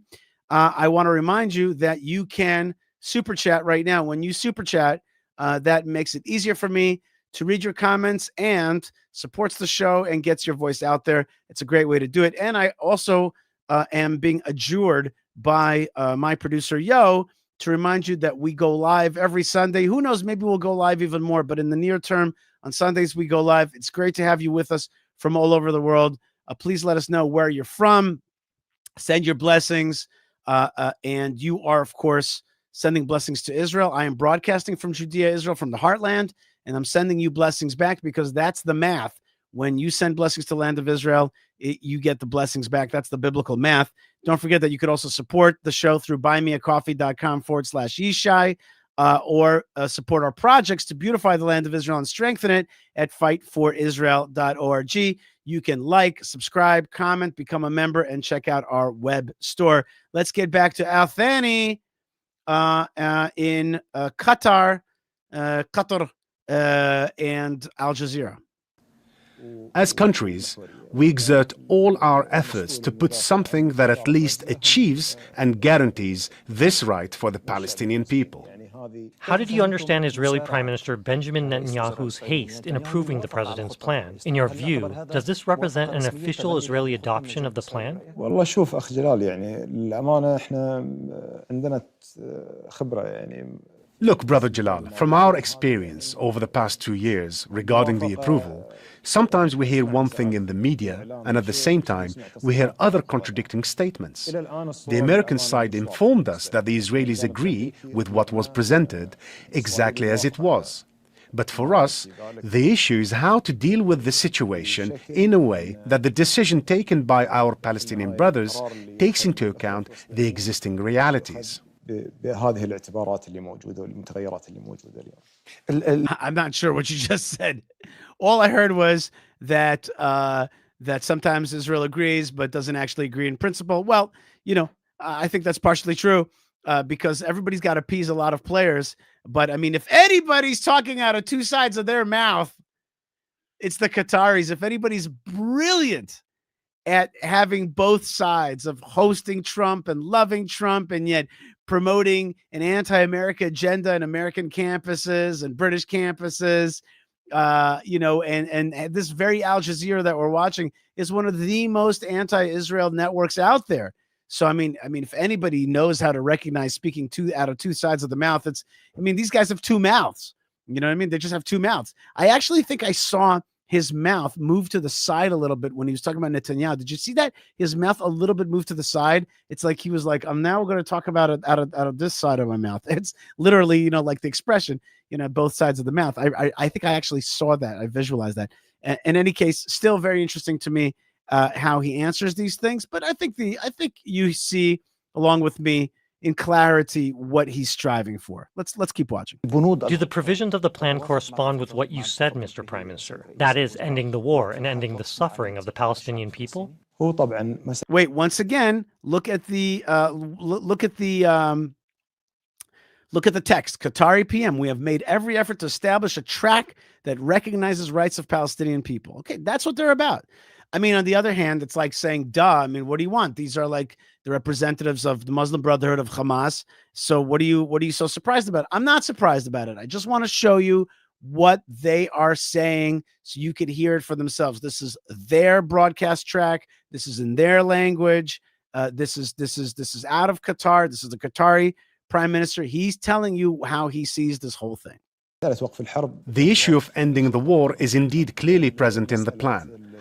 As for the matter of withdrawal, it requires further work. I believe it must be discussed in detail, and this is primarily the duty of the Palestinian side with the Israeli side. But also, as a broader supporting international community, there must be a clear and legal framework for this matter, which, of course, will be at the UN Security Council. Reconstruction is mentioned in the plan. Palestinian administration is also mentioned, but it too requires clarification, which will be discussed with the American side. This issue is not for the Israeli side. We are trying to make this path one that achieves these objectives and preserves the rights of the Palestinian people. President Trump was keen to highlight the role of Arab and Islamic countries, especially those who participated in the New York meeting, in actively shaping this plan. Will they also have a role in implementing the plan if Hamas accepts it? Yes, of course. If the Palestinian people accept this plan, then the Arab and Islamic countries will indeed have an active role. Everyone welcomes this and is willing to participate in support of the Palestinian people. Beyond that, for now, there is no issue of distributing roles among states or others. But but it's not about the people, is it? It's really not about the people at all. Because we know that they don't care about the people. And we know that Arabs in general have a very weak care for their own people. Look at what happened in the 10 million displaced in the Syrian war and the awful humanitarian crimes that the Syrian regime did against Arab peoples. Nobody cares. Nobody cares. And nobody cares about finding a way out for Arabs living in Gaza, so-called Palestinians. So again, really, like, I wish you would hear the real truth. And the real truth is, this is a war against Israel. We have to continue the war against Israel. We'll use the Arabs of Gaza as cannon fodder, and that's fine, because the more of them die, the more we can besmirch Israel, and that's just the way we're operating, and that's the real truth. I do want to communicate directly, though, with Prime Minister Al-Thani. I do want to actually send a non-cynical, real, truthful message to him through here, my channel, and maybe it'll get to him and maybe not. But I do want to say something to you. Prime Minister Al-Thani, Allah has blessed you with much wealth. You have an opportunity to do good for your people, for the Arab peoples. The way to do good is to actually accept the fact that Israel is part of the family of the Middle East, part of the children of Abraham. The war against the Jews is fruitless. It's fruitless and self-destructive, and has been self-destructive for 100 years. It has not yielded anything. Israel is now 7 million Jews. Israel shrank, it's true, but will get bigger once again. Israel is not going anywhere because Allah wills it. Allah wills it. And the best thing that we could do is to use that wealth that Allah gave us out of the ground, gave you, for good, for resettling, for rebuilding. Look at the region between you and Israel. It's desert. It's desert. Look at Iraq. What a broken country. What a broken country. Look at Egypt. Look at its poverty. Look at Syria. And instead, you are spending billions of dollars to try to besmirch Israel. And yes, you've been partially successful. And yes, Israel's partially isolated, but it won't be isolated for long, because Israel is a channel of God's big ideas, because Israel is true historically and biblically, and it's in your Quran. And yes, Israel will have a third temple. You will not be able to stop it. Why not use that God-given blessing for better things, for hospitals, for tourism, for fixing Iraq, for fixing Syria? Look at Yemen that you guys support. What's it for? Look at the Yemeni people. They're way worse off than the Gazan people. And for what? To make war against Israel, to blockade global trade, to choke your brother, what you call your brothers in Egypt. What's the point of it all? It's senseless. It's senseless, and it will go nowhere. Allah has given you a gift. Take that gift. He's also made for you a demand to recognize that the Jewish people are the children of Abraham, and they have a rights to their lands, and that you will never defeat them on our lands. Look at this thing that you sponsored October the 7th. Did it work out well for you? Do you think it's a great victory? Yes, you were able to mobilize anti-Israel sentiment around the world. But how long will that really last in favor of jihadism, which is destructive? I understand you think that Sharia law is going to take over the world, and you have some success in Europe and stuff. I understand. But when it comes to Israel, it's fruitless. It's fruitless. Let's use the blessings. Let's use it to move ahead. Let's form some kind of understanding, some kind of entente, détente, some kind of Abrahamic conference, some kind of understanding. Look at the UAE. Look how well, they're being blessed through that. You are also blessed. I understand that. Qatar is a powerful place. But the war will be endless and will only hurt your children, will only hurt the children of the Arab people, the children of Ishmael. And it's time to look at it honestly, where it's all going. October the 7th in the end was not a victory for you. Israel has become stronger militarily, stronger spiritually, stronger grip on our land. And I tell you, stronger hold on to Judea and Samaria, what you call the West Bank. We're not letting it go. We will never let it go. And we will control Gaza, and we will resettle Gaza. And so therefore, when you look at Gaza and that destruction, don't you understand that you brought that destruction on the people that you're supposed to be protecting? So you haven't brought them anything. You've just brought them a continuous, endless, pointless war, which is you think of it as jihad, but really it's not the will of Allah. And so I say to you, think again, and start really caring for people. Use the opportunity that you've been given to do Allah's will, to do good in this world. Okay, Al Thani, you had your time enough, and Al Jazeera, you had your time enough here at Yishai Fleischer TV. I want to keep going. I have I got so much more stuff to talk about today, but I want to remind everybody that we love Super Chats. It's a great way to support the show. And that we will be back here also next week on our live, and throughout the week we put out all kinds of great stuff here, me and my team at Yishai Fleischer TV. And we have so many things that we believe in. We believe in let my people grow. We believe that Palestine is Jewish. You see how that's spelled, Stein? We believe that jihadism got to go, so you got to deport that jihad. And we believe that you can go big and go home. Go big and go home. In fact, I'm going to read to you some letters about going big and going home in a minute. Now, let's have some fun. I want to show you a video, which was one of my favorite videos from this week. And this is my favorite anti-Semite. This guy's the kind of anti-Semite that I would just love to schmooze with and chat with. He's so fun.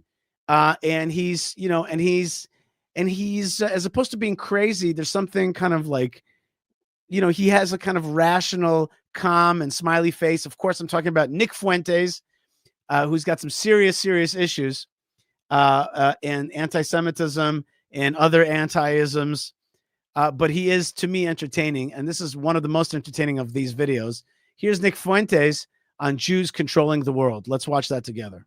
Every one of these institutions, whether it's AIPAC, putting in $100 million to defeat any congressman that voted against foreign aid to Israel. Well, what's the big deal there, man? It's a lobby organization, and it's a much smaller lobby organization than Qatar.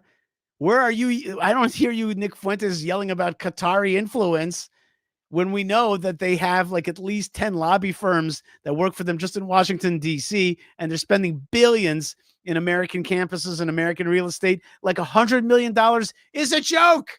Is a joke, Nick Fuentes. Yeah, the pro-Israel lobby is looking to support pro-Israel legislation.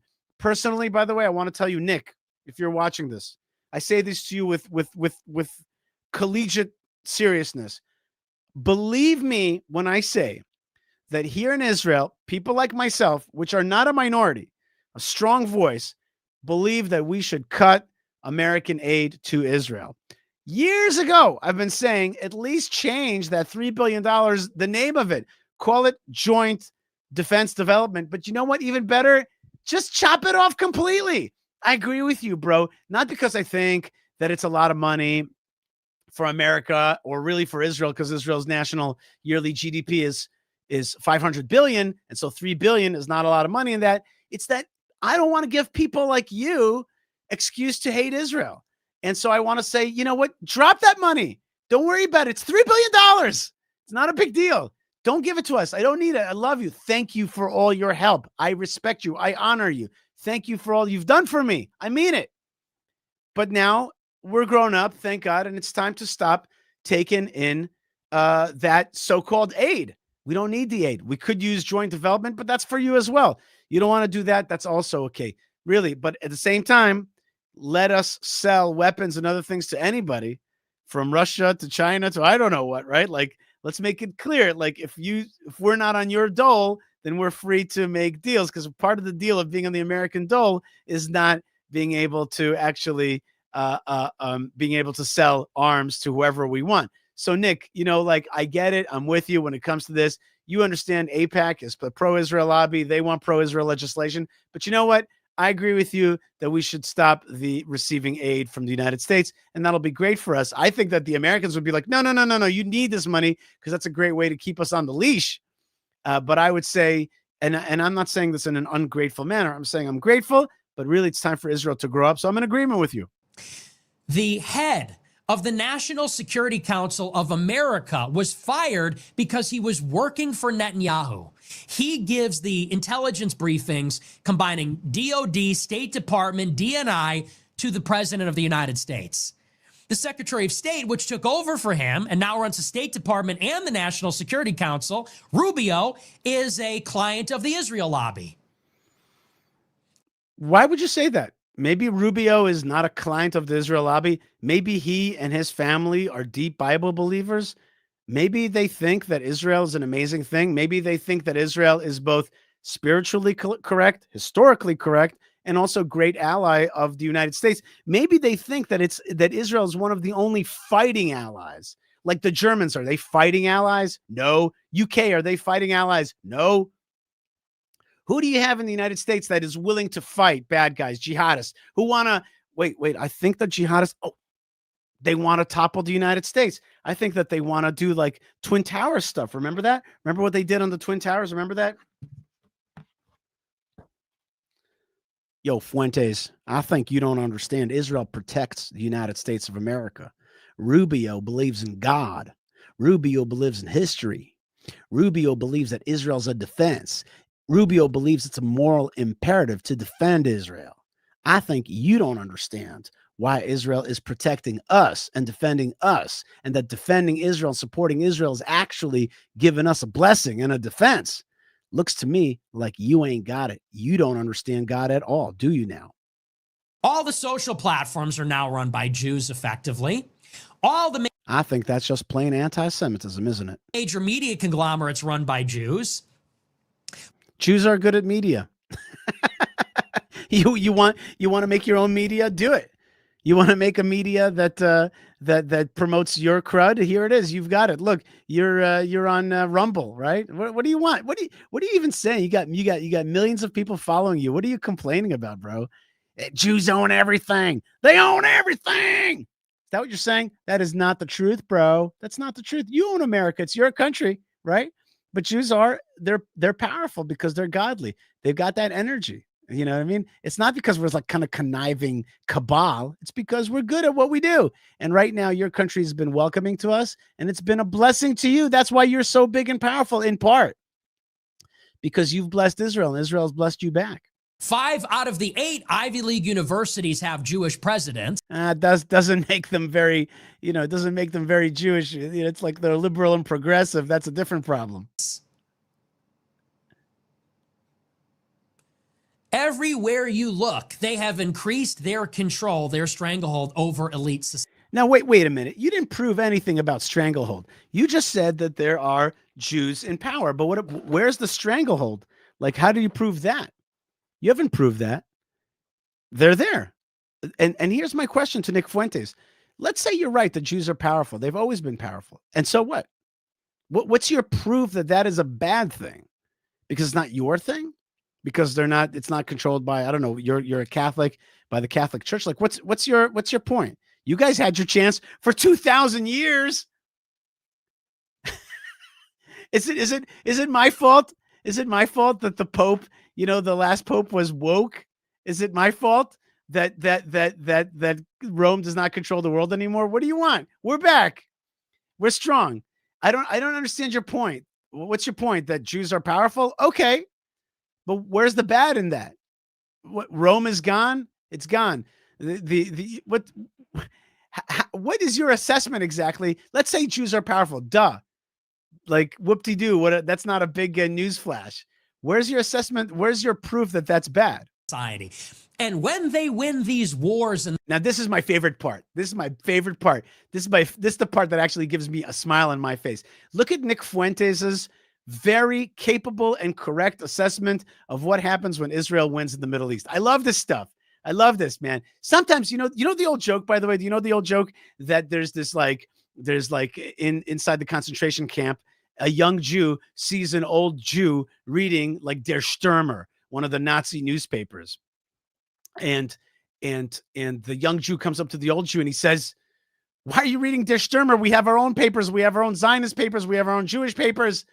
So the old man says, in our papers, if you read our papers, we're being killed, we're being murdered, we have problems, we have infighting. When I read the Nazi papers, we own the world, we own the media, we control everything. I'd rather read their newspapers. Okay. But in this case, check out Fuentes's assessment about how Jews are going to control the Middle East if we win these wars. I love this stuff. Go, Nick, go. The Middle East. Think about what they're doing. Let's think about it. They're going to take over Gaza and the West Bank. They're going to. Yahoo! That's right. That's exactly right. That's exactly right. And that's what they should be doing, Nick. What do you think they should be doing with their land? Giving it away to the jihad? Well, that's just dumb. Got to hold on to your land. Be strong there. Don't you know that? Ain't you a good American? To bring Syria and Lebanon to heel. They're going to topple Iran. And once they do, Israel's going to become a very rich country. I love this guy. I love this guy. We're gonna topple Syria and Iran. True. Control Gaza and the West Bank, Judea and Samaria. You're right. Absolutely. I can't disagree with that. Good. They're going to have the sovereign wealth funds of Saudi Arabia, the United Arab Emirates, Qatar, pouring all their oil money into Israel. This is sounding great. This guy's great. Okay. I don't know about this control of media business. That sounds like classic anti-Semitism, but this vision of a big, powerful Israel and the Arabs in line with that. I like that a lot. I like the sound of that. That you're making me want to win all these wars even more. Israel's going to get all this money from the trade that goes through the Rimland. You're right, bro. You're right. It looks like the Lord made us a nation that dwells alone morally, but in terms of human history, we're at the heart of the crossroads of civilizations. And you're absolutely right. We're going to benefit through that. That's right. That's what God's plan is. All the trade from India to Europe, China to Europe, all the trade that goes through the Suez, the Persian Gulf, all the trade that goes overland through the Middle East, they're going to collect a toll on all that. Sounds nice. Where's your proof that that's a bad thing? Like, have you read the Bible, or are you too Catholic for the Bible? What's the deal? Like, okay, I mean, I love your assessment. I love it. It's fabulous. It's good. It's good for the world. You're making me happy. You're making this settler you're making my day, man. You're making my holiday coming up. But where's but you're saying all this stuff in some kind of conclusory language that this is a bad thing. It's not a bad thing. It's God's plan. It's historical plan. And Israel has every right to sit in the crossroads and extend its defense to the Arab countries and to this region. You're right. From the Indian Sea to the Persian Gulf to the Red Sea, the Gulf of Aqaba and the Gulf of Suez, and the Mediterranean. You're right. We're going to have a lot of power and control of that, and it's going to be good for the world. When Israel's strong, it brings defense, it brings prosperity, it brings life, it brings values, it brings morality, it brings ethics. So what's your problem? Their allies are running Wall Street, running Silicon Valley, running all the AI companies, all the future industries. I mean, you're starting to sound a little bit like a loser. It's like they're everywhere and I'm nowhere except for on Rumble. It's like, what? It's like, get with the program, bro. Like, listen, the truth is, I'll tell you the truth. I think that as the ingathering of the exiles happens, the real power base of the Jewish people will be from Israel. So I like your Middle East prognosis. I don't need the Jewish people to have all this control that you're afraid of. In other places, we're going to have great companies and great technology that comes out of here, because from Zion shall come forth Torah, and that means knowledge and godly knowledge and spiritual knowledge and technological knowledge. I just want you to know that I personally believe that technology is God's revelation of how the secrets of this world. You understand the gravity of how much power the Jews wield in the world today and how much more power they'll wield when they're finished with what they're doing in the Middle East? Can I hire you as my PR agent, bro? You are just fabulous. Nick, you are like, I don't know, and your cute little punim, your little Shayna punim, your little facey, your little baby face. It just does a great job. If you weren't just such a, you know, if you didn't have all these other issues, you'd be a great PR dude. On our side, you know, guys like this, you never know. He might switch. He might flip at some point, because he's a thinking guy, but he's also, you know, he's powerful inside. He may come to different conclusions suddenly. I could see that. I hope he does, because all the stuff that you said, especially about Israel and the Middle East, is right, and hopefully will come to fruition. And I don't think there's anything bad in that. Let's let Nick finish off. You thought we couldn't stop them before? Wait until they don't need us. Touché! We don't need you. We don't need you. We don't need you. We need God. We need history. We need the promises to Abraham, and we need you to relax, bro. Get on the team, get on the program, or or move out of the way. Nobody wants to hurt you. Nobody wants to hurt your nation. The Jewish people have wanted to bless America, as they've always wanted to bless Germany and England and Yemen and all the places that we've been at. Everywhere that we've been, that people have loved and respected the Jewish people, we've blessed them. We've blessed them. And we want to continue to bless the world and not to destroy it the way you see it. I want to finish off the show with a little bit of loving. And I'm going to read, I have here the Charlie Kirk letter. We're going to do that at a different time. We're going to go through it one by one. But now I got some beautiful letters that I printed. You know what? Here's the back so nobody could see who these are from. I got beautiful letters. And I have one, which is one of the most beautiful letters I ever received. And I've received a lot of letters and beautiful ones. Shalom, dear Yishai. Thank you for wishing even Germans an easy fast. Now I know why I was able to almost totally hold through. Better than last year at any rate. My name is B. I'm not going to say her name. A German Noahide. A Noahide is a person who accepts the 7 laws of Noah, is a non-Jewish, a Gentile that wants to follow Torah. And he says, I like your YouTube. And she says, I like your YouTubes very much. I have a question. I had foresight of October 7th, but that's another story. From that day, I wish to come to Israel and help as good as I can. Oh, yes. My mother's father was an uncorrectable Nazi.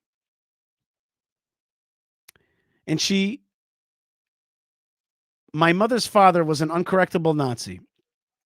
And he dreamed of the return of the Fuhrer. And first thing that my mother, I think she says that her mother, basically, she dreamt of the return of the Fuhrer. And first thing she'll do, she'll get rid of me, get rid of her daughter. However, besides making at least a little bit of good of what fixing for what my grandfather did, I really can't help. I retired early for different reasons. I'm a registered nurse and has a lot of knowledge in various fields. I was a Catholic nun till I converted to a Noahide pretty recently. I am now free at the age of 65.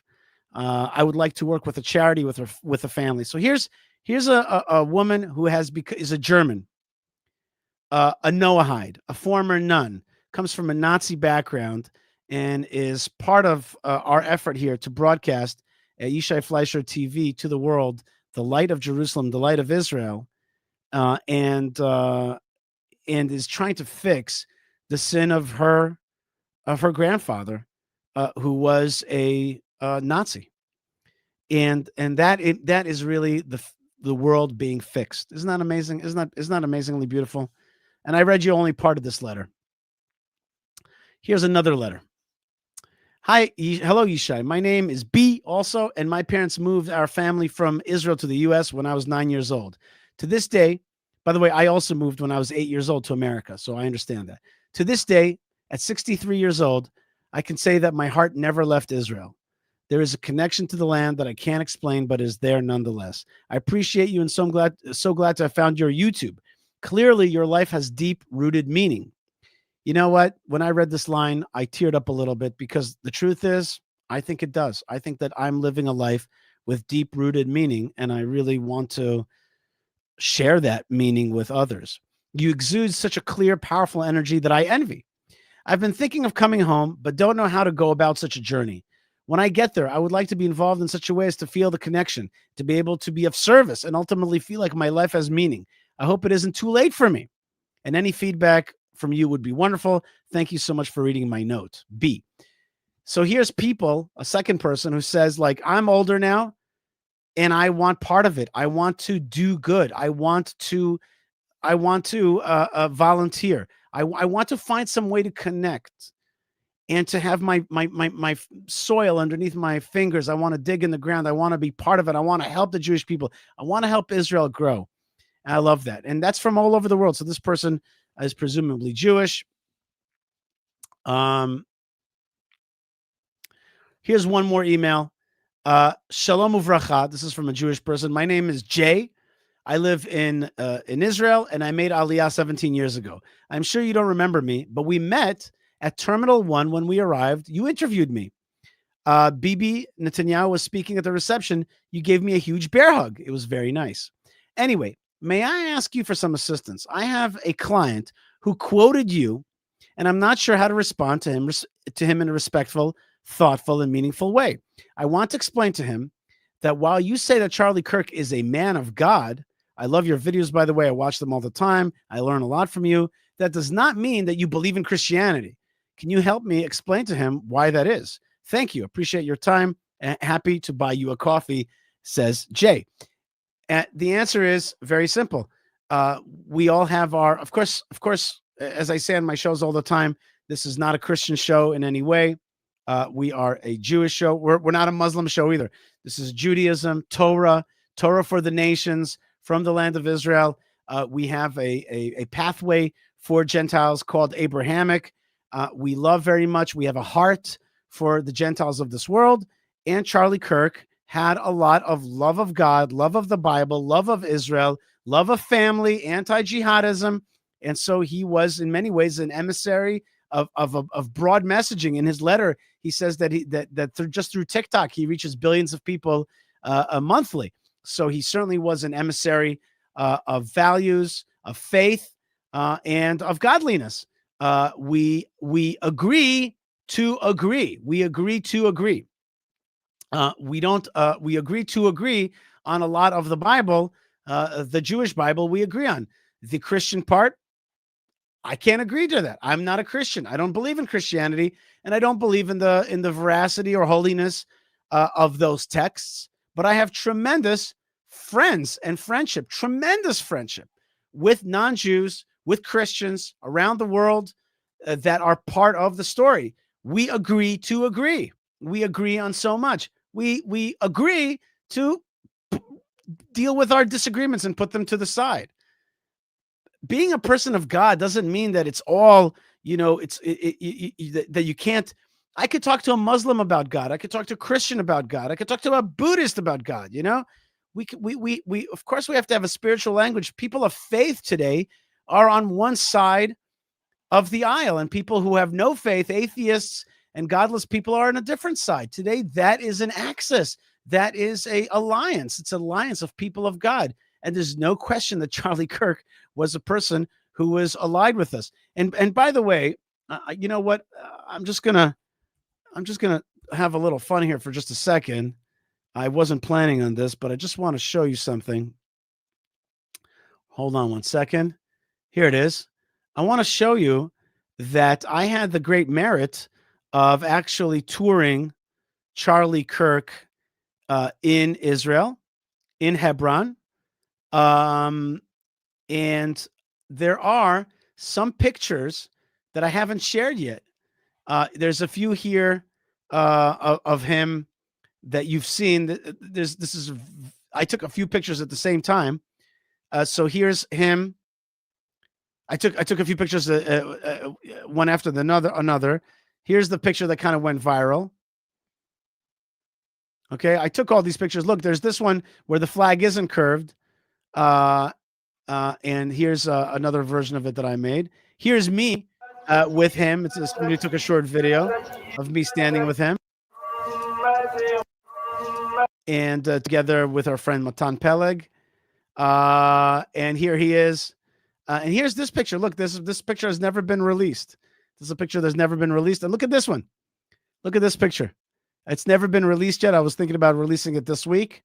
But this is a powerful picture of Charlie standing with a soldier in Hebron, and really feeling that he is uniting with the forces of good to the world and sending it to the world. Isn't that an amazing picture? Look, nobody's even seen this picture yet. I haven't even put it out.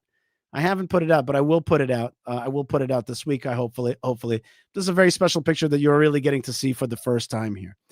I'm kind of surprised that it's confusing. To me, it's not so confusing. There are people of God. They are not necessarily on the exact same spiritual path. And I think that it's important for Judaism to offer a path of spirituality to Gentiles. I'm working on that. It's called the Noahides, or really what we call now the Abrahamics, the Abrahamic movement. We're going to work on that more. But we share so much with people who love God and love the Bible and see Israel for what it is, which is a great thing. By the way, there have been Muslim groups that have seen that as well, the beauty and the correctness, historical correctness and the will of God of Israel. And so we work together. Today, that's an alliance. You know, a Jewish person throughout history, when he would have seen a church, he might have been afraid. Today, if I'm traveling in Texas and I see a church, I could probably walk in there and be like, I am a Jew from Judea. Would you like to hear the word of God? I think that people would be like, please get up on the pulpit and speak to us the word of God. And so I think it's actually pretty simple. Nick Fuentes, how funny is that video, right? Like the guy is just like foaming at the mouth, and it's not clear what he's so afraid of. And yet he's got a sharp mind and a sharp assessment that the Jewish people are going to continue to be strong. Finally, there's just so many more videos that I wanted to show you. But finally, let's see this video, which became super viral, and I haven't even played it one time because I've been so busy. This is an absolutely must see video, an AI created video about how people of the world are singing about so-called Palestine. Let's share and enjoy this video together. Lads in Westminster, may they drink their Guinness through a straw. And to the wise men of Ottawa, Canberra and Paris, may they choke on their virtue signaling. Now sing it with me, boys. Oh, you know where you can shove your Palestine. You can stick it where the sun don't shine. With your borders undefined and your justice misaligned. Oh, you know where you can shove your Palestine. The headlines all were blaring, a new state has been declared by men who've never walked the streets they claim to have prepared. No leaders, laws, or borders, but sure it sounds real grand. It's virtue signaled paper with blood upon their hands. Oh, you know where you can shove your Palestine. You can stick it where the sun don't shine. When your mob runs the street and the locals face defeat, oh, you know where you can shove your Palestine. Two-tier Keir doesn't care when terrorists flex, but his coppers cuff a pensioner for hurty words on X. Our flags are called offensive, but Hamas can march with pride. It's justice for the chosen few, the rest get pushed aside. Oh, you know where you can shove your Palestine. You can stick it where the sun don't shine. With your two-tier law and your cowards guffaw, oh, you know where you can shove your Palestine.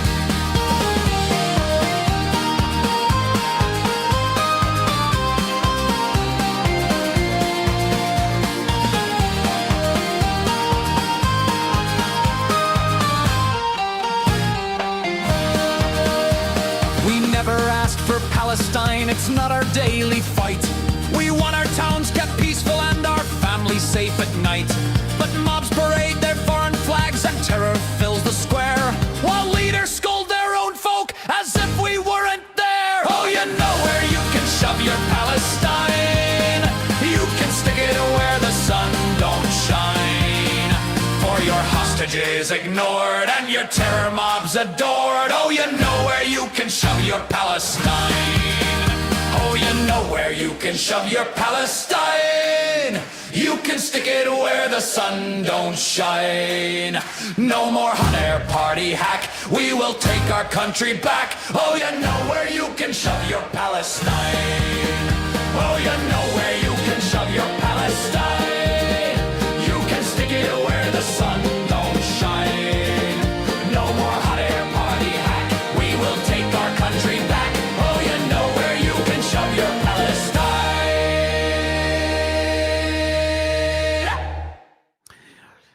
Okay, that was fun. What is this song really about? Is it really about not caring about the Arab peoples that live in Gaza? Is that what it's about? No. It's about the understanding that Palestine has been used as a cudgel to erode at the social constructs of the UK, in this case, France and others. They understand that their streets are filled with jihadism. They understand that the call for Palestine is really a call for Sharia law, for the takedown of those societies, and that progressivism has undone those societies' defenses. If it's the military or the security services or the family or the love of the Bible or British common law or Texan law that's being replaced by Sharia law. That's what this song is about. This song is it's not a hate for Arabs. Not at all. This is not about its whole point is that this thing called Palestine, we see through it. We see what it is. It's not about Israel. It's about an erosion of our rights. It's about progressivism, which leads into jihadism, which is a takeover of our countries. And it's about family values, biblical values, border values, defense values. And it's about pushing back on this thing called Palestine because we recognize it for what it really is. So it's a powerful song, obviously AI generated, and it did a huge number on the internet. But just to follow it up with the last video of the day, and that is how Governor Abbott is finally in Texas, finally signing legislation to ban Sharia law and Sharia law compounds in Texas. So this is the other. See, that song was maybe humorous but deep, but it was a piece of media. Here is legislation pushing back on that very same Palestinianism movement to try to bring back Texas and to keep it Texas for what it is, which is America, the heart of America, a place of freedom, liberties, and equalities. Let's watch Governor Abbott. Listen, an issue that so many people, not just in this area, but across the entire state of Texas, have been very concerned about, and that is this Epic City project. What is it? What does it mean? What are the consequences of it? So we wanted to make sure that we passed a law that would fully address those concerns. One of the issues at stake is the freedom of religion. Another issue at stake is what's called the right to contract. The fact is, religious freedom is a central part of the Texas Constitution. But bad actors like Epic and Epic City tried to use religion as a form of segregation. Epic proposed an Islamic-only development just outside of Plano. They provided that buying property in the development was structured so that only Muslims would be able to buy that property. They also structured it so that owners who had bought it. Let's call that for what it is. They were trying to create a Palestine in Texas, right? A piece of property there, but wanted to later sell. You do know that Palestine under the PA is a Jew-free zone, right? You do know that it's ethnically cleansed of Jews every time. There's only one Jewish community within a PA-controlled city, and that's Hebron, and that's why it's such a hotbed of the struggle, because they want us out. Sell it to someone, they were required to sell it only to people who were Muslim, or either sell it back to Epic City. That is blatant religious discrimination. The development was structured in a way that requires anybody who bought a lot there to abide by Sharia law. That is illegal in Texas. It violates our laws and our values, and imposing Sharia violates the Texas Fair Housing Act.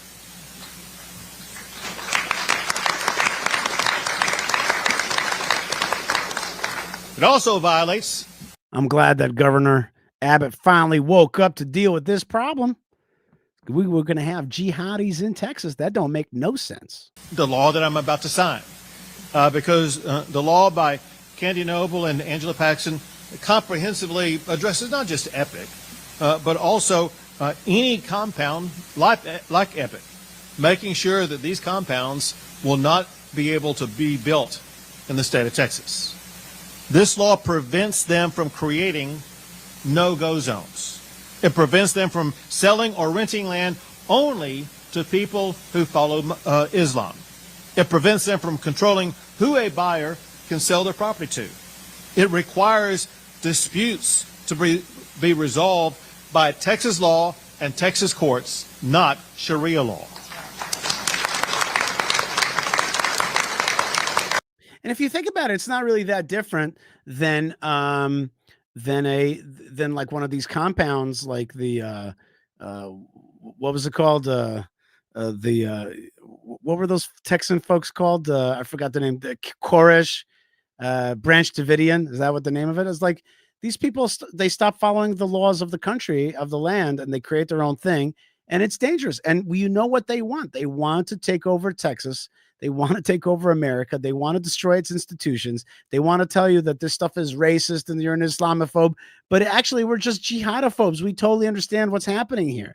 And that's the whole point of that song that I just played about, you could put Palestine where the sun don't shine, because we understand we're not stupid anymore. We understand what this thing is about and how it works, and how it works to undermine our history, our land, our rights, and it's an erosion, and we understand that also here in Israel. We understand here in the real Bible Belt, in the original Bible Belt, which is the land of Israel, the Holy Land, where I live right now, where I'm broadcasting from. We know what Palestine is. It's not about rights, liberties, equalities. It's about shrinking and destroying Israel and having this place become an Islamic land. It's not going to happen.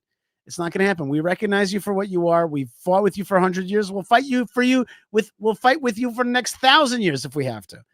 We understand what this is about, and I'm proud that finally Governor Abbott has seized this opportunity and is passing laws to fight against it. I mean, I was like, what is happening with Texas? And by the way, don't forget, I was supposed to speak at a big conference, the Israel Summit, by the Israel guys. That got canceled because jihadis threatened that conference in Dallas, Texas. So in Dallas, Texas, you can't talk about the Bible. You can't talk about Israel. That's messed up. So I really hope that Governor Abbott will also make sure that there's an Israel Summit next year, and that we will fix that wrong, and right that wrong, and make it better. All right, folks, I want to thank you so much for being with me, and I want to remind you that we're right here before the holiday of Sukkot. Sukkot, the holiday of booths, where we leave our house and enter a booth, a little kind of, well, it's a hut outside of our homes, and that's where we live, and that's where we eat, and that's where we sleep, most of us, and that's where we pray, and we commune with God, with nature, with otherworldliness, and we remember God's protective clouds of glory in the Sinai desert. And it's a time of joy, and it's a time where Jews go up to Jerusalem. It's one of the festival holidays, and the book of Zechariah also tells us, chapter 14, that the Gentiles will come and pray in Jerusalem on the holiday of Sukkot. The holiday of Sukkot is going to be a big holiday for all nations. Everybody's going to come up and give homage to the God of Israel. I want to bless you and thank you very much. Remember, you could find everything that we do at YishaiFleischer.com. Yishai Fleischer TV is what you're watching right now on YouTube, but it's also on other channels as well. And don't forget that you could support the show through buymeacoffee.com/Yishai. We want to send out a big Israel a Bible Belt happy birthday to our very own Yo, who is the producer of the show. We want to thank her very much for all her many years of pro-Israel, pro-Jewish, pro-Yiddishkeit efforts around the world, and with our channel as well. We want to thank all of our team for all the great work that they do. We want to thank God Almighty for the opportunity to broadcast to you from the land of Israel to the world, and we want to bless you, because that's part of the deal. We shall bless you when you bless us. We know that you bless us. Don't forget to check out buymeacoffee.com/Yishai or fightforisrael.org. And with that, we wish you a Shavua Tov, happy new week, and a Chag Sameach, and a happy new holiday. And thank you very much for all the good folks. There's Yo saying thank you, Yishai, and thank you, chat, sending you all blessings on my birthday. God bless you. Many more years. Ad 120. Continue until 120 with great strength. And I want to indeed finish off by sending you blessings from the land of blessings, goodness from the land of goodness, and Hashem's face from where his eyes are upon the land from the beginning of the year to the end of the year. God bless you wherever you are. Lots of love and shalom. Thanks so much.